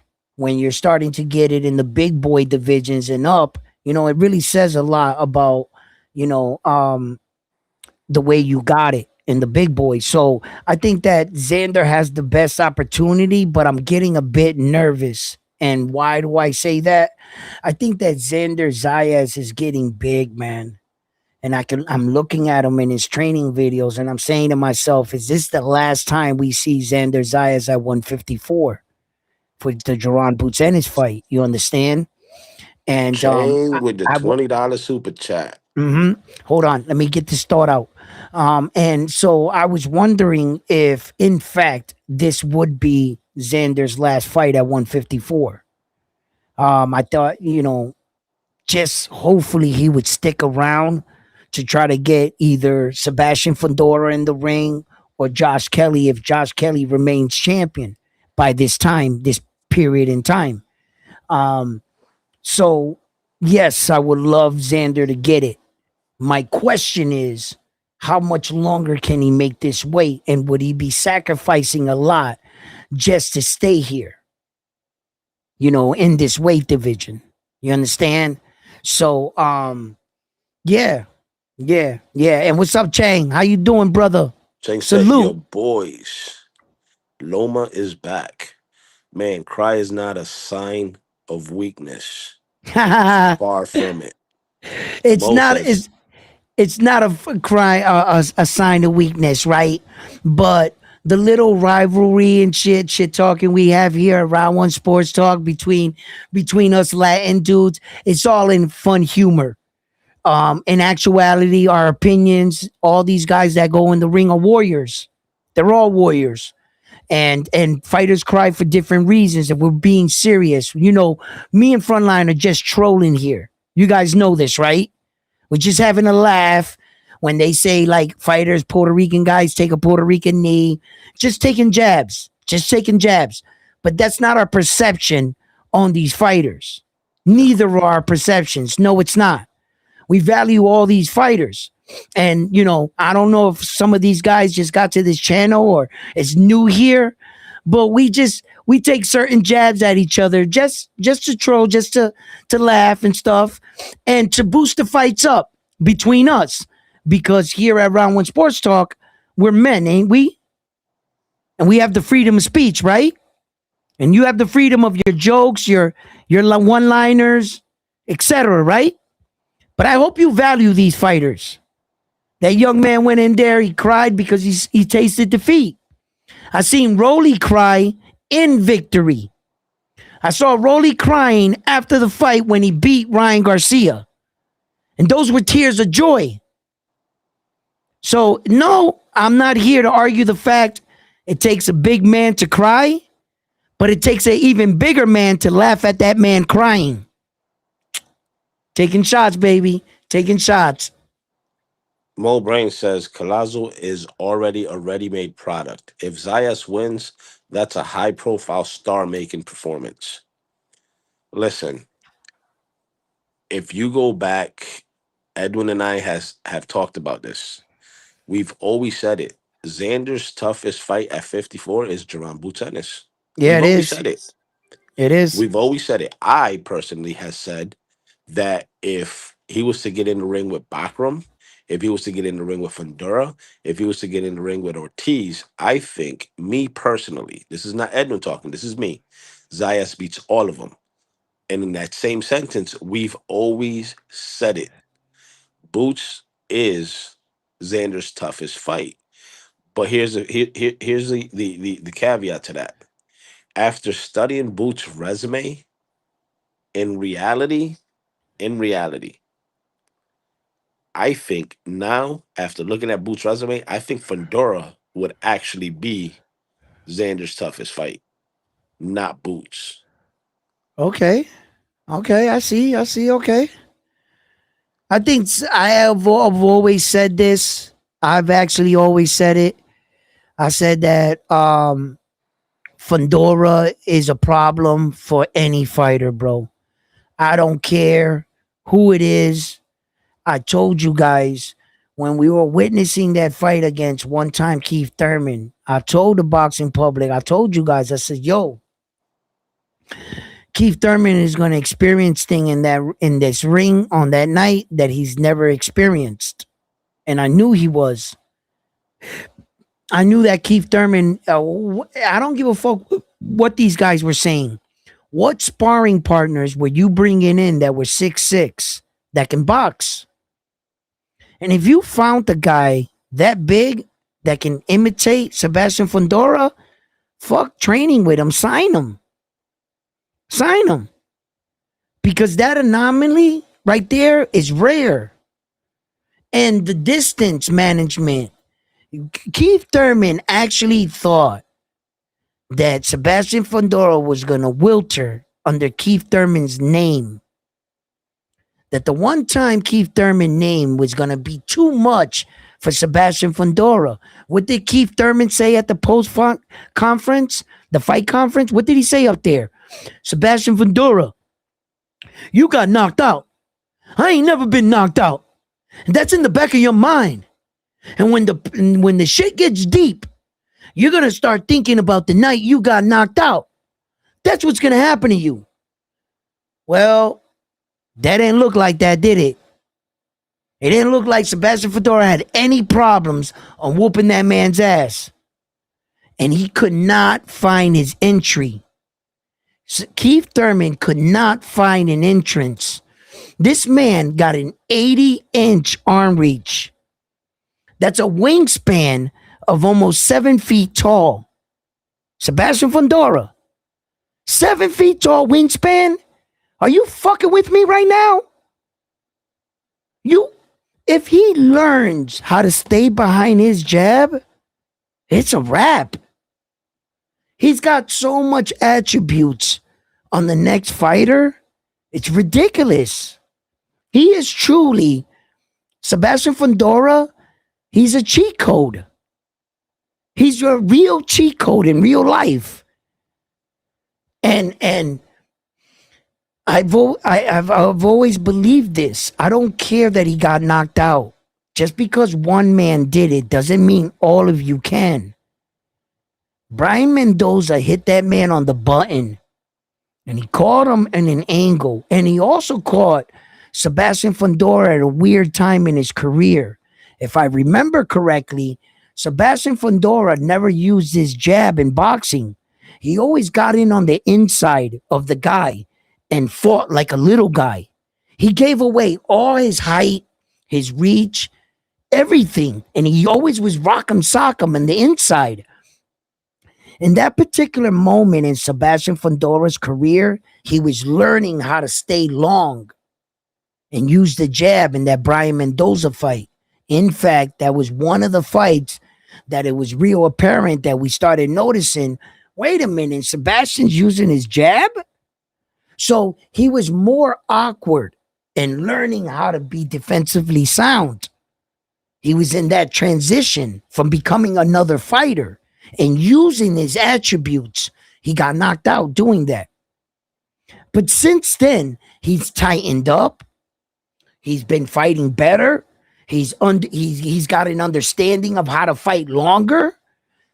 He beat the shit out of Tim Tszyu. He made Tim Tszyu quit. Tim Tszyu couldn't take that power no more. Flacco can crack. Sebastian, he is a prop, and he can punch. He can punch. And I'm telling you right now, man, Keith Thurman, he could say whatever he wants. He could cry to the ref, you stopped it too early, you did this. There was nothing in that fight that was telling me that the tide was going to change. If you let Keith Thurman tell you the lie, he was like, I had him right where I wanted him. I had Sebastian Fundora right where I wanted him, and the referee stole that away from me. Yeah, right. You were getting your ass whooped. Like whooped. And Sebastian Fundora is a problem. Listen, look, I don't have a problem with putting Sebastian Fundora in with any of the guys at 154, to tell you the truth. There's not one guy at 154 that scares me for Sebastian Fundora. Not one. Including Virgil Ortiz, Jerron Boots Ennis himself, Xander, all of them. All of them. If I'm being honest, and I am right now, I'm being 100% transparent. There's not a fighter at 154 I wouldn't put Sebastian Fundora in. Period. There's not one fighter there that scares me and says, you know what? I think he'll be No. They'll have every one of them would have to prove it before I stamped it. In fact, he's just a problem. I don't think they're giving him the kind of respect he deserves. Oh, he got knocked out. Yeah, he did. But that's just you're not gonna convince me everybody's that just better than Brandman. If that was the case, Tim Tszyu should have knocked him out. Because Tim Tszyu beat the shit out of Brandon Mendoza. And what happened to Tim Tszyu? So it doesn't work that way, bro. Fighting does not work that way. And there's not a fighter, and I stamp this, not one fighter at 154 I would be like, you know what, Sebastian, that guy might be too much for you. No. He's actually too much for everybody else, and they got to figure out how to get to him. He's not more skilled. No. He's not more fundamentally sound. No. He doesn't have better footwork. No. But when you're that big and you have that much advantage, all the skills that you lack, it kind of goes in your favor, man. To be honest with you, skilled wise, setting punches up better, I think Keith Thurman is actually a better puncher, a better style fighter than Sebastian Fundora. But did that matter? Did it even matter for like 10 seconds in the fight? How skilled one time Keith Thurman actually is. If you put anybody else in front of Keith Thurman, the same height of him, it's going to be a different fight now, isn't it? I can guarantee you it would be a different fight. But I'm trying to tell you guys something. It's not about skills when you're that big. Hey, Mo Brain says the IBF just ordered final eliminator between Brandon Adams and Bakram Mortazaliev. Looks like Josh Kelly's going to be tied up for a while. And then Yapstick says, when you said who beats Fundera, he put Boots, Crawford, Haney, and Spence. What? Read that. Say that again. I must have misunderstood what you said. Let me put in my other earpiece. Say that one more time. When you said that you don't see anybody giving Fundera a problem, he said Boots, Crawford, Haney, and Spence would all, I'm assuming, either give Fundera a problem or he didn't make it clear. I don't know if he said beat him or give him problems. Okay, first of all, Devin Haney ain't beating nobody. He ain't beating no Sebastian Fundora. That's cap. He would never beat Sebastian Fundora. Ever. Not in this reality, the next reality. No, there's no planet on Earth that Devin Haney beats Sebastian Fundora. No. At all. Skill-wise, Devin Haney's a way better fighter than Sebastian Fundora. Yes. Yes, he is. Devin's better with his punches. Devin's better with his footwork. Devin's better in all boxing attributes. Sebastian's just too big for Devin. He would never beat Sebastian Fundora. What was the other guys you said that he said? He said Boots. Boots has the best shot to beat Sebastian Fundora. He has the best shot. Boots actually might be able to beat Sebastian Fundora. But like I said, I'm not scared to put Sebastian Fundora in with any of the top 154 pounders. That's what I said. I'm not scared. I'm not scared. Now, Crawford is not a 154 pounder. He's a 168er, ain't he? What is he then? Didn't he just beat Canelo at 168? Oh, am I missing something? So anyway, Crawford is the only man in that list that Sebastian's fucked. Sebastian Fundora will be fucked fighting Crawford. Crawford's too smart. He's too strong. He's just big enough. Crawford's he's just on a different level though as it comes to elite fighters. It's hard to talk about Crawford and put him in the same category with like Jaron Boots Ennis and Devin Haney. You know, you can be confused because Devin Haney's a remarkable talent. But Devin Haney can't beat Sebastian Fundora. Hell no. Hell no. In what world do you think that's going to happen? And Sebastian Fundora would beat the shit out of Devin Haney. And then the last one is Spence. Spence will get destroyed against Sebastian Fundora now. You give me Spence when he fought Kell Brook. Give me Spence, an active Spence. Now we might be talking a different fight. I think Spence is strong enough, right? And is forward, going in, relentless. Eventually, he'll catch up to Sebastian. Spence punches hard. Spence is he's got a good punch. If Spence can keep breaking him down, that would be, but you got to give me an active Spence. The Spence of today, he'll get hurt. Don't put Spence in with Sebastian right now. No, you're going to get Spence hurt. Yes, he's going to lose because he's not up to the speed of the fight like Sebastian is. Sebastian's going to put Spence away right now. But if I had to pick, if I had my luxury and you gave me Errol Spence Jr. before the car accident, that's a different fight. I think Errol Spence got the ability before the car crash to beat Sebastian Fundora now. I think Terence Crawford just outright beats Sebastian Fundora. There's no point that I think Sebastian Fundora can beat Terence Crawford. Not even at his best. Terence is just too good. As far as Jaron Boots Ennis, he has a good chance. You know, anything can happen in that fight. But Sebastian Fundora can really fuck up Jaron Boots Ennis if he's not careful. You can't crosswalk in front of Sebastian Fundora. He's going to hit you at angles and lengths you've never...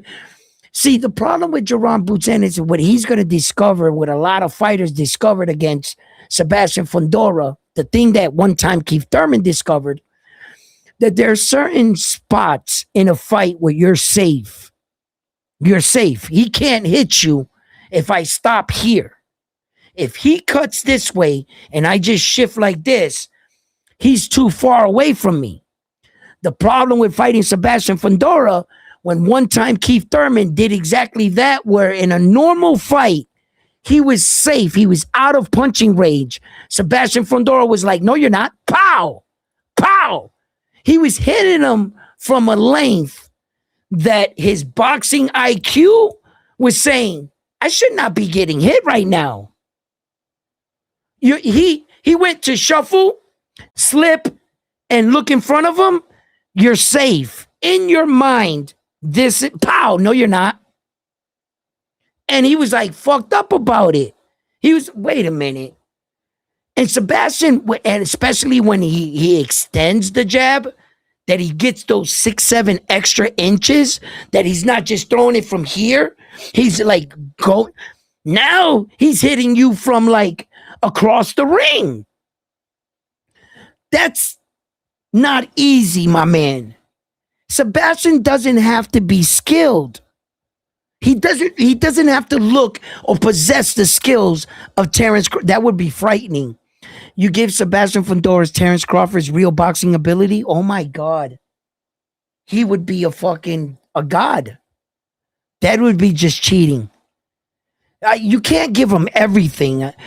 You know what I'm saying? The boxing gods can't. Jesus Christ, if he learned how to fight like fucking Sugar Ray Leonard or something, Sebastian Fundora, oh my God, that would be insane. So I'm glad he got all the attributes, but he don't got all that much great, flashy boxing, but he does the job. He does the job. He's relentless. He throws a lot of punches, Sebastian Fundora. He throws a lot of punches from different angles. He's got like uppercut side shots. He's long and lengthy. You just got to catch up to him, and Tim Tszyu showed that. Tim Tszyu showed you can get in on the inside on Sebastian Fundora. He broke his nose. You just got to be able to take a punch. You got to be able to go. Yeah, and fighters like Terrence Crawford would fuck up Sebastian Fundora. He would systematically break that giraffe down.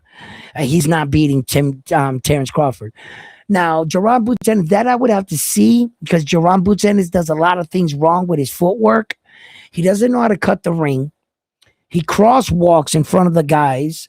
He shuffle steps sometimes, and Jaron Boots Ennis can get lazy with his footwork. If his footwork was as good as his upper body movement, he would have cut the ring off with Karen, and he would have made the fight easier for him rather than making the fight tougher for himself. Because with Jaron Boots Ennis, all God-given athletic ability, he can't cut these guys off. He's only athletic in the moment when the guy's on him and he's slipping, moving. He's real athletic like that. But so wait. I got to get your take on this. How do you see the fight between Fundora and Haney playing out? Honestly, Devin Haney? Yeah, how do you see the whole fight? It's not a fight, my man. How do you see it playing out if it happens? It's not a fight. But how do you see it? Okay, Devin Haney gets in the ring, gets knocked the fuck out. The end. That's not a fight. There's no way. No one can convince me, not even 10%, that Devin Haney could fuck with Sebastian Fundora. There's no world that's true. Devin Haney's, look, didn't they just prove that to you? Ryan Garcia proved that with all Devin Haney's skills, no matter if Ryan Garcia was on the juice, I don't care how much juice he was on, you still should be able to fight and beat a juice fighter. I know plenty of fighters that beat guys on steroids or juices probably through their career. Unbeknownst to them, this guy was on the juice and you went out there and beat him up. That doesn't mean, what was Devin Haney doing in the ring? I'll tell you what he was doing. He was getting outpowered. Ryan Garcia is not a better fighter than Devin Haney. Ryan Garcia is not more skilled than Devin Haney. Hell no. Ryan Garcia doesn't have more arsenal selection of punches than Devin Haney.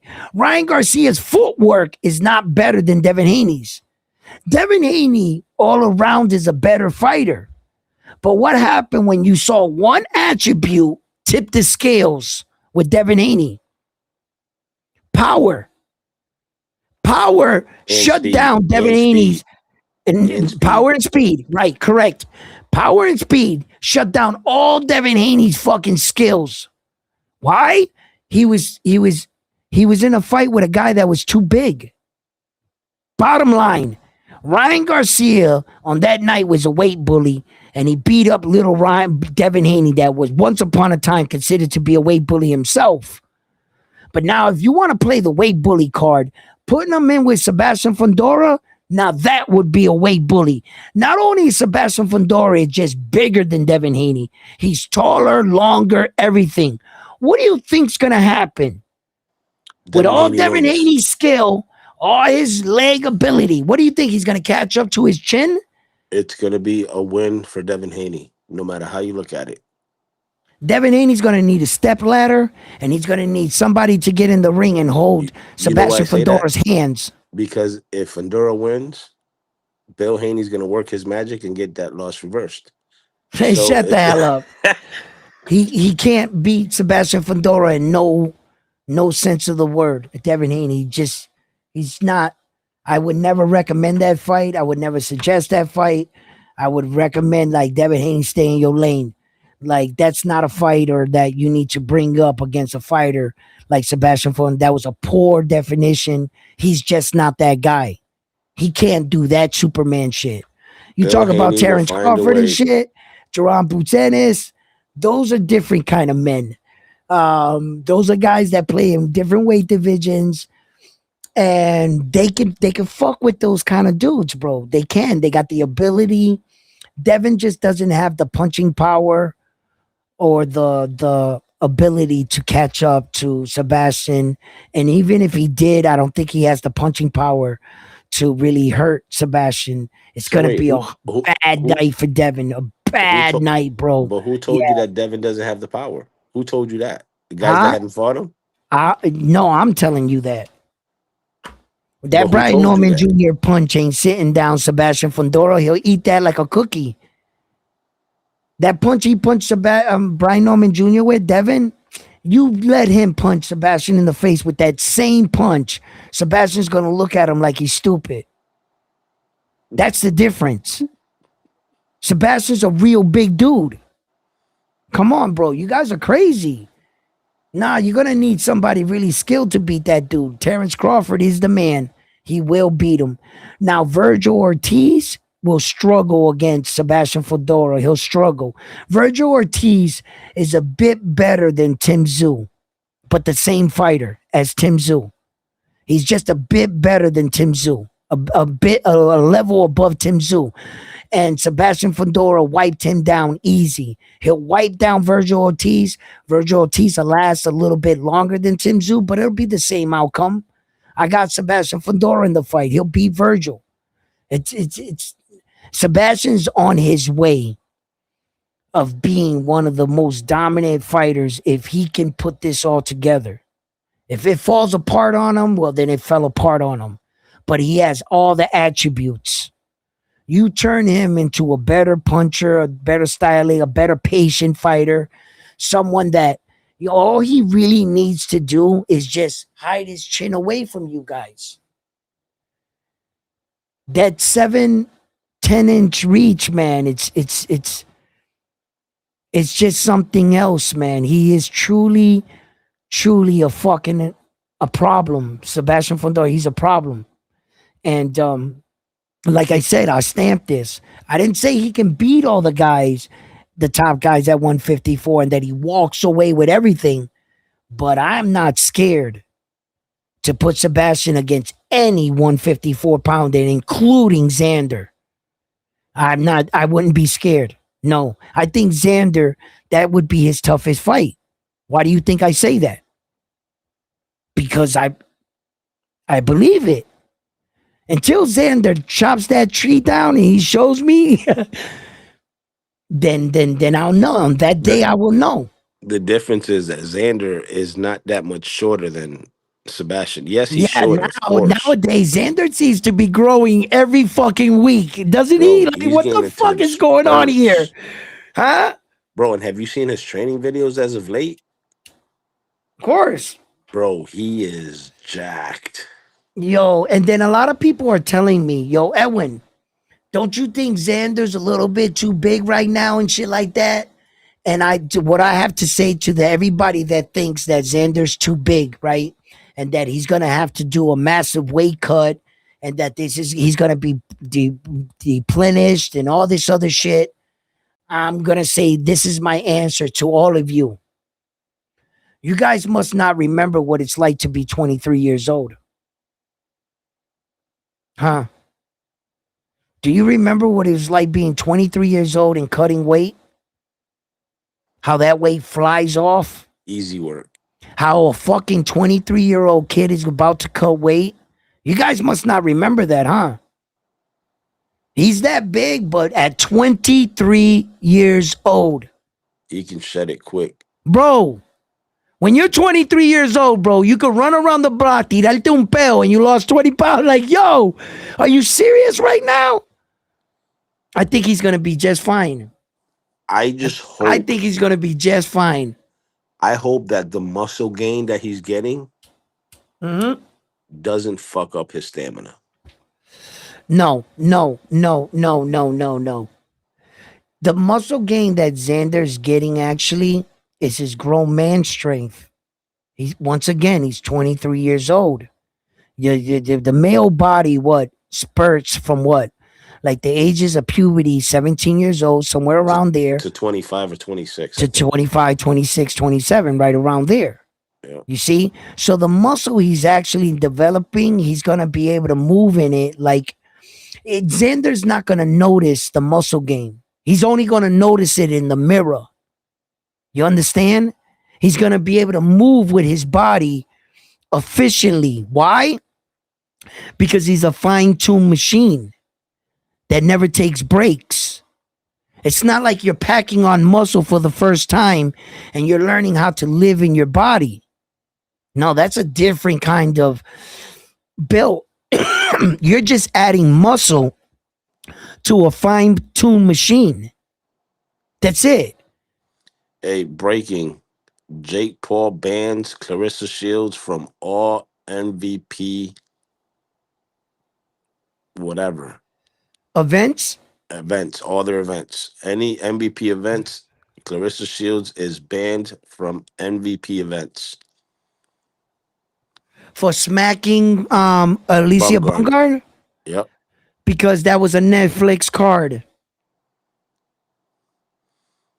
Because Jake Paul is bringing Oh yeah, well Jake Paul, the women, yeah, that's Alicia Bumgarner is one of his fighters. Okay. And if you know, no, not only that, but if you notice, Jake Paul, he tries to keep all the women to be cordial. And what you mean cordial?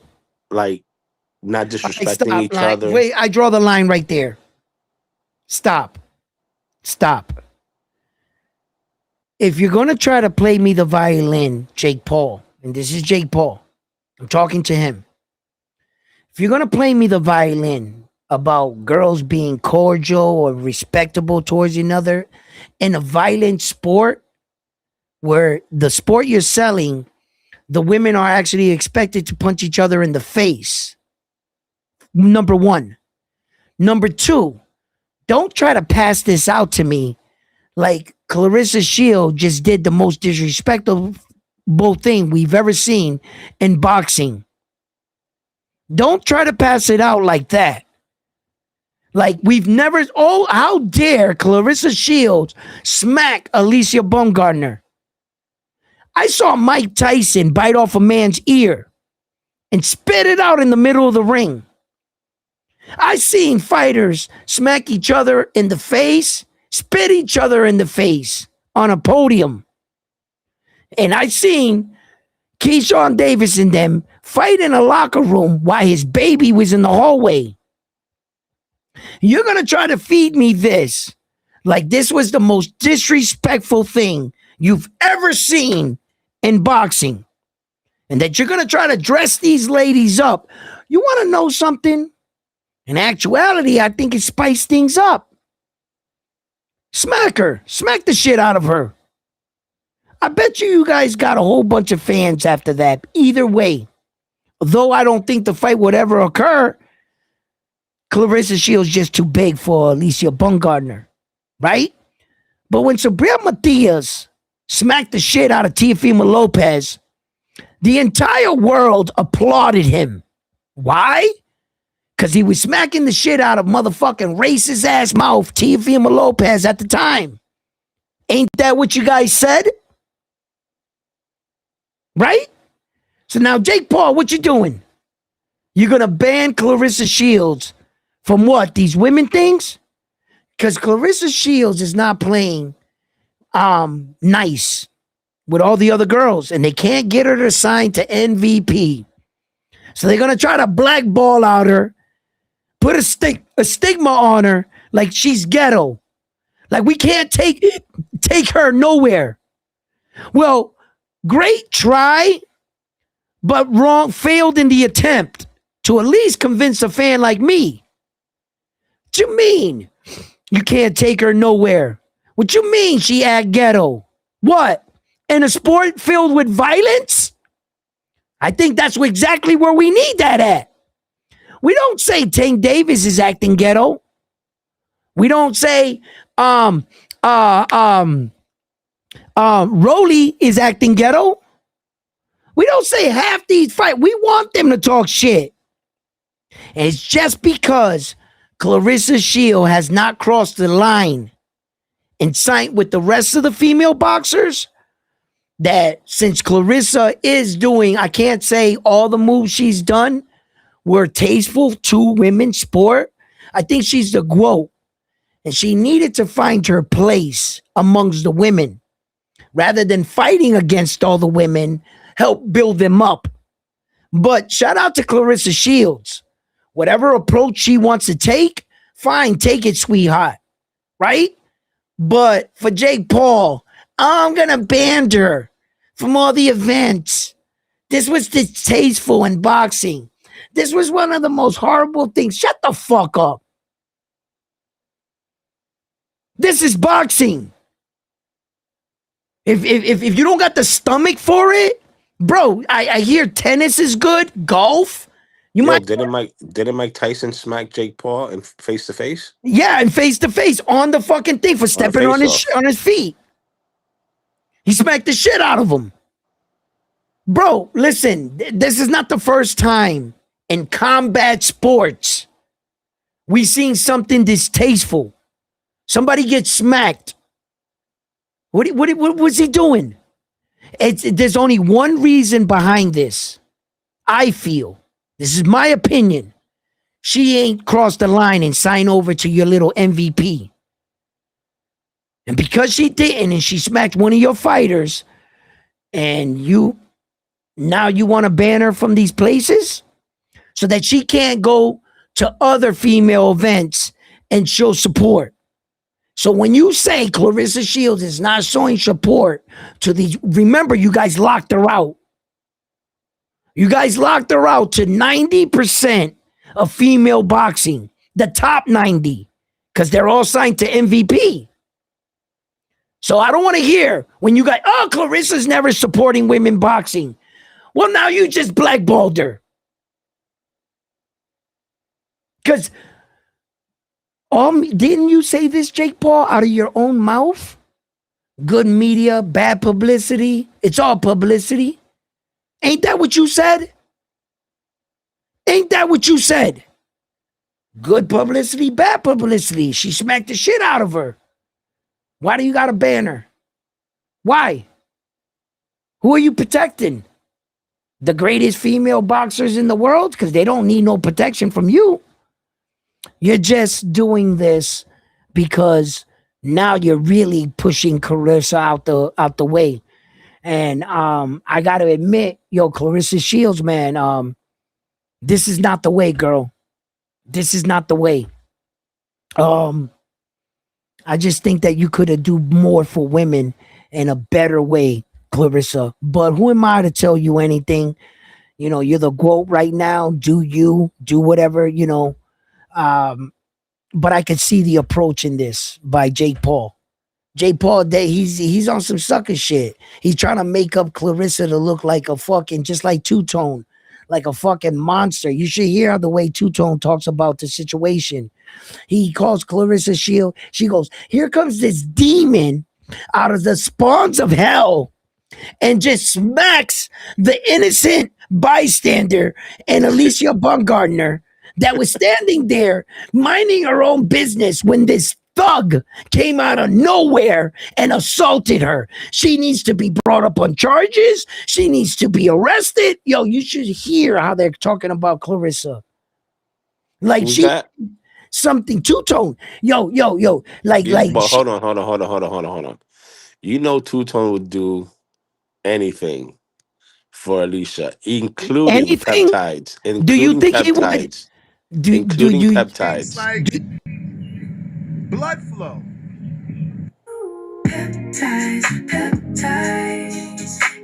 yo, is it still playing?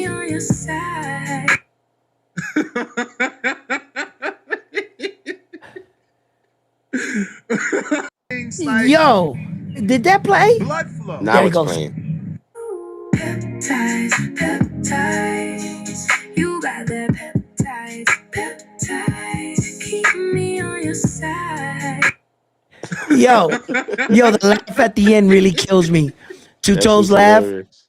Yo, he gonna get on them peptides ASAP for Alicia So check it. Bumgarner. You know what I'm saying? She So want a skinny dude. Jason Yo, says, "Yo, Xander looks jacked up. He might have to move up soon." I Bull think Rider so. says, "Bull Rider says being jacked don't win fights. Facts." Takeover says Fundura asked Xander for a rehydration clause. He's not that confident with the young king. Virgil ducked Bohachuk. He's not built like that. Zayas has to clean his mess.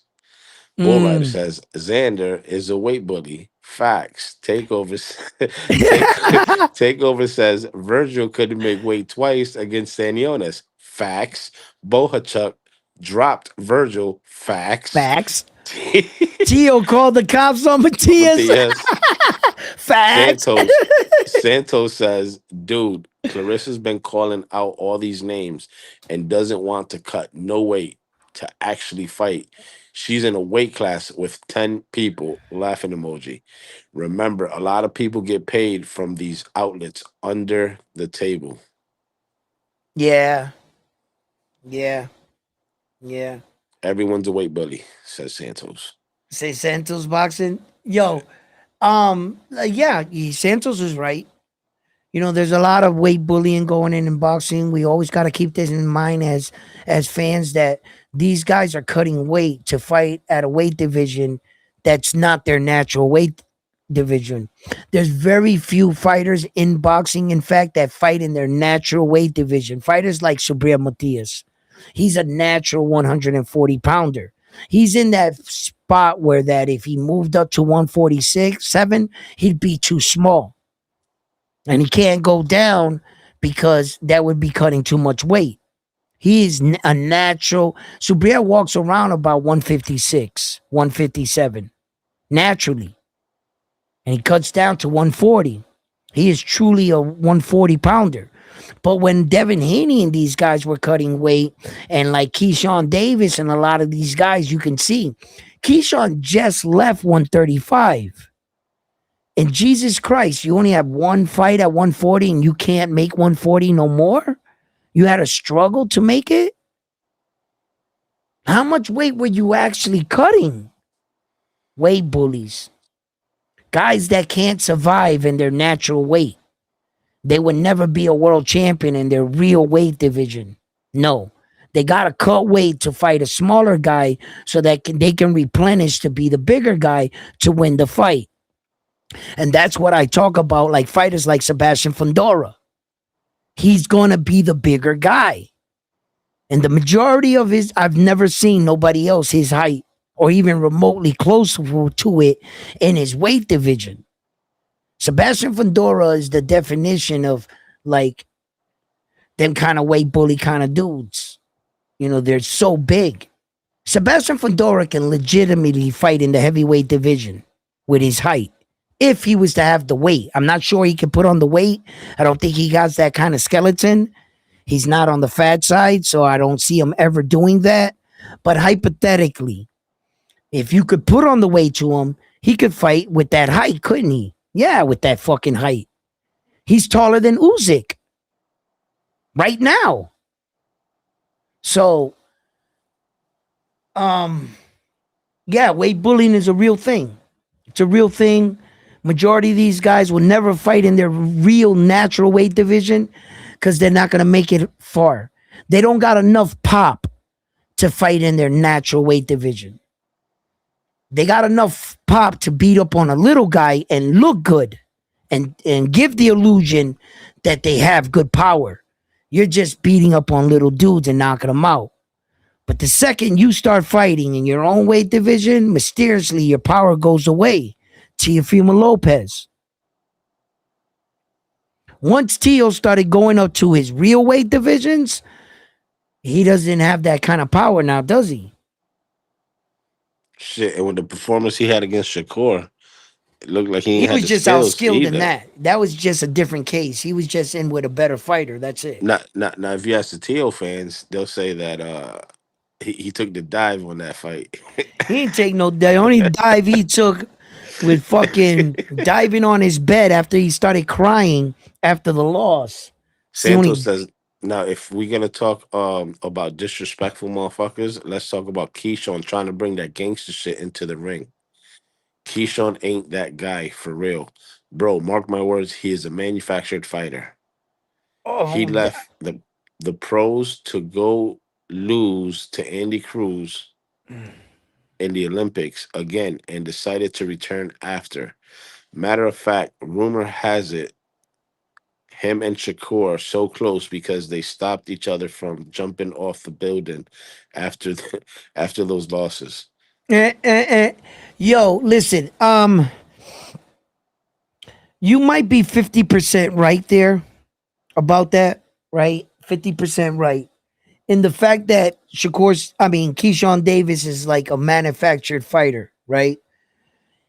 In that sense, I see what you're talking about. That look, Keyshawn Davis is in a situation he actually shouldn't be in with the amount of fights he has. In actuality, Keyshawn Davis only has what, 15 fights?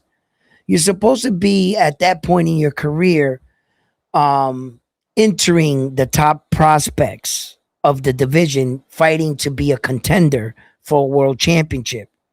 With 15 fights, you should have never already became a world champion. And because of the fact that Keyshawn crossed that threshold by securing a world title, that's it. The fans are going to talk you up like you need to fight the top guys and prove it. When in actuality, he was real fortunate to be in the situation he was in, Keyshawn Davis, at the time he got the belt. He should have appreciated his situation more than rather letting it get to his head and him already thinking he was amongst the top fighters in the world. His name is being talked up with the top fighters, but in actuality, he's not there yet. He's not there. You I just know, don't think that he's disciplined and focused. well, he's got the skills. Keyshawn got He, the skills. yes, but he doesn't have the He has the dedication. ability. Um, he's just on a different. He's slightly on a lower level. I promise you. I promise you. The day you actually see Keyshawn Davis get pushed back by anybody that has remotely the type of skills he has, you're gonna see Keyshawn Davis fold. I guarantee it. Yeah, I guarantee it. When this man says that Keyshawn's not built like that, I also understand that side of that. He's really not. He's really not. He's the perception of being built like that. Those are those guys that you think in your neighborhood that had a couple good fights and you think they're really tough guys. And to the day that they fight a guy that's not afraid of them, then all of a sudden you see the pussy come out of them. Don't you? You see when they finally get into a real fight, that same tough guy you view as kind of tough, like, man, that's one of the toughest dude in the neighborhood. Wait, just wait. Just wait until somebody else is throwing punches back just as fast. You'll see what that fighter's made of. I guarantee you. There's something about Keyshawn Davis that tells me that he's good. He's not Shakur Stevenson good. No, but he wants to be talked up in the same conversation with fighters like Shakur Stevenson and all the best fighters. Now that right there, my friend, That's where the gap lies in reality. Keyshawn's not supposed to be there. He's not supposed to be here yet. Somehow, he managed to skip a good portion of his career that he was supposed to have, where that he was battle tested and we figured it out. But in actuality, I'm being critical here. I am being critical, but I'm not saying Keyshawn sucks or anything bad about him. Just being critical. And I'm telling you right now, if you couldn't pack up Albright like that, ask yourself one question. Does Devin Haney pack up Albright? Does Shakur Stevenson pack up Albright? Shakur with Haney, I don't know, because Albright's a tricky fighter. I think Shakur Stevenson, Devin Haney, and all the top guys up there will finish Albright. They won't go the distance with Albright. Albright does not make it the distance with Devin Haney. Hell no. Hell to the motherfucking no. You think Brian Norman Jr. beats him? Brian Norman Jr. starches Albright. He's too strong. As a matter of fact, Schofield packs him up. We're talking about two different weight classes, though, because I don't get. No, I'm talking styles and fights. Yes. We're all over the place on the weight classes. Just fighters in general.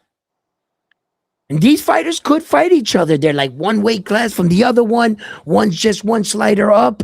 One's 140, 147. One's 135. But stylistically, if these guys were to fight each other, right? I think that Schofield kid packs up Albright. I think Devin Haney definitely packs him up. I think Keyshawn packs him up. Tank Davis finishes him. Shit, I think Ray Moritaya down there at 135 would give him a great fight. You know, if he was to move up to 140 and fight Albright. I don't think Albright was that special. I think he did a lot of good things, but he was clumsy in his approach. He was so clumsy, he was always tying up with Keyshawn. He couldn't even find his own distance. And Keyshawn didn't help. Keyshawn just interacted in the fucking clinching. Yeah, when Keyshawn showed that all he had to do is frame off and push Albright before he grabbed him, Keyshawn beat the shit out of him. Albright wasn't doing anything in that ring. He was tricky. He's a little tricky fighter. But on the where we separate fighters from levels, Albright doesn't fuck with Brian Norman Jr. No. Not that Brian Norman Jr. that was in the ring. He beats Albright. Albright doesn't make it to the 12th round, but he did with Keyshawn. At 140, you think Subriel beats him? I know Subriel will beat him. Subriel would make Albright quit. You think, what about Keyshawn versus Subriel at 40? At 40? Keyshawn versus... that's a tricky fight because I kind of think that Keyshawn got enough footwork and he can dance around Subriel. It would just be a determination of what I'm not a determination. It would be just I would have to see exactly what I was talking about. What I explained about Keyshawn being pushed back and a fighter not being afraid of him, that he's going to fold under that. It could be a possibility that Subriel could be too much for Keyshawn, because when we saw a better or even great boxer in Alberto Puello box against Subriel Matias was wearing him down. If it wasn't for the real strong fighter that is Alberto Puello, because he's a strong man to take that damage and to go the distance with Subriel, I'm not sure if Keyshawn Davis is built like that to take that kind of ass whooping and to keep going. I know Keyshawn got the skills to outsmart Subriel. If Keyshawn could work off his jab, it could be a bad night for Subriel Matias. But Keyshawn's What got about to hurt him. Ernesto?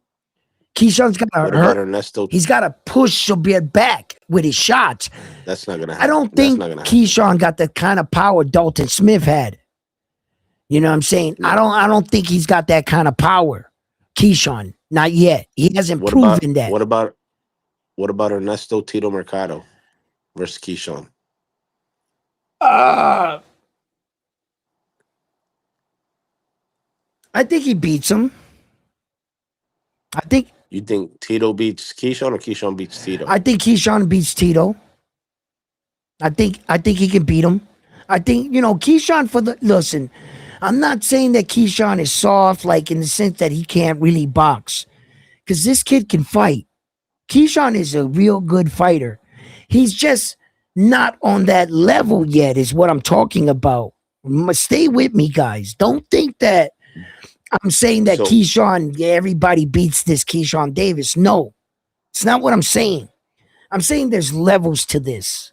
And as far as the older veteran guys, that Keyshawn's name's being thrown around, when I'm telling you, he's real fortunate for being in a situation. He shouldn't be talked about with these guys with only 15 plus fights. Keyshawn, he's actually at this level, but he's being talked up on this level. You understand what's happening here? So what do you think about this statement? Mo Brain says Keyshawn leaving Bomac will halt his development. Absolutely. Absolutely. I don't think that you're going to have a better coach or somebody that's worked long enough with probably the greatest fighter in our era in Terrence Crawford to have that kind of eye, to know what it's going to take, the decision making, everything. Bomac, if Keyshawn Davis showed Bomac the maturity and the respect that Bomac deserved as a coach, and he wouldn't have played around with them, then Bomac could have made Keyshawn Davis into an elite fighter at one point in his career. I believe that. But Bomac saw that Keyshawn Davis wasn't showing up to training. He was showing up late. Sometimes he wouldn't show up at all. And Keyshawn Davis was more in the lamplight than in the gym at some times. When he would come to the gym, he would do a lot of good work, but Keyshawn, he had to find himself as a young man, being veritarily poor and coming across some money, and all these women can be a real big distraction for a young man like Keyshawn Davis. So in that aspect, I don't fault him. But what I would, look forward to is to try to prove himself once again to Bomac, and to try to see if he can require the services, or maybe Bomac's bill at this point might be too high for Keyshawn. I don't know. But I know that was a bad mistake. I don't think that there's another coach out there, another set of eyes, a team quite like Bomac's team, that they had the privilege to come up with Terrence Crawford from day one. It's not like Bomac grabbed a fighter in the middle of their career, like Shields is doing with Brian Norman Jr. No, that coach right there with Terrence Crawford knows a lot about Terrence Crawford and what it takes to be that kind of fighter, what he witnessed himself, the things he can put into young Keyshawn Davis. But Keyshawn Davis doesn't seem like he's making a lot of right choices, and it shows. Just in his last fight, he almost missed weight. 2 attempts failed. The third one, he made it. So look, guys, I think that Keyshawn Davis is a great talent. I think he just needs to get his shit together. But I think we need to be alert and aware of what kind of fighter he truly is. Okay? I can understand when Santos boxing there what he was saying. And I get what he was saying. Like, where Keyshawn is actually at, where they try to talk him up to be, it's kind of like a manufactured fighter. And Keyshawn knows, like, you know what they say, right? That old refrán, in Spanish, el mono sabe el palo que se trepa, right? Keyshawn knew. He knew in the division. Why you think after his fights he calls out fucking like retired fighters or fucking some inactive fighters or some fighters that we don't even want to see him in? Esau, Pitbull, Cruz, like, because he knows, he understands. Keyshawn secretly understands that he needs to get better. There's certain things about boxing he needs to find out, and everybody's fast tracking him, and he can't help it. He's on that fucking star status, little star roller coaster in boxing. It goes up and down as long as you keep winning type shit. And he, Hey, Edwin, yeah. I'm about to hop off. I gotta hop off too. I gotta close this down, man. We've been on for a long time. I'm actually gotta go get something to eat. But thank you guys for tuning. Damn, it's 11:42. Damn. Yeah, I gotta get up early. Jesus, how long we been on the show? Hey, yo, fight fans. Damn, a long time. We 3 hours and 45 minutes. Yeah, we started this show yesterday, and we're here. Yo. Motherfucker works more hours than me. Who, Frontline? Yo, anyway, you guys have been the best. Thank you for all your comments. Please don't forget to give the videos a like. I always like talking boxing and hearing what you guys have to say and your opinions too as well. You know, I made this boxing channel here, not just to hear myself talk, not just to sit here and give my opinion like I'm the Notre Dame of all of boxing. No, I have my own opinions, and I'm sure you have yours. And I've made this platform here for the boxing people like ourselves can come up and talk our shit. Talk our shit. You know, and I hope no one ever gets offended here or don't come up in here seeing my show thinking it's something else like the rest of these shows. Yeah, we take our little inside shots, but that's all in love. It's all in love, shit talking, fair competition. My guy will beat your guy. My country flag is this and yours. But we don't have to be disrespectful. We could all be prideful for who we are, where we come from, and our flags, and still respect one another. So I hope you guys have had a wonderful time here at Round One Sports Talk as I make my, my transition through boxing, being a student. I want to be more a historian in boxing. I want to learn more. And the only way I'm going to do that is here with you guys, learning from each other. So thank you. Have a blessed night. And I'm on to the next one after this one here at Round One Sports Talk. Peace. Shout out to Keith Cologne, the Tsunami. Thank you for stopping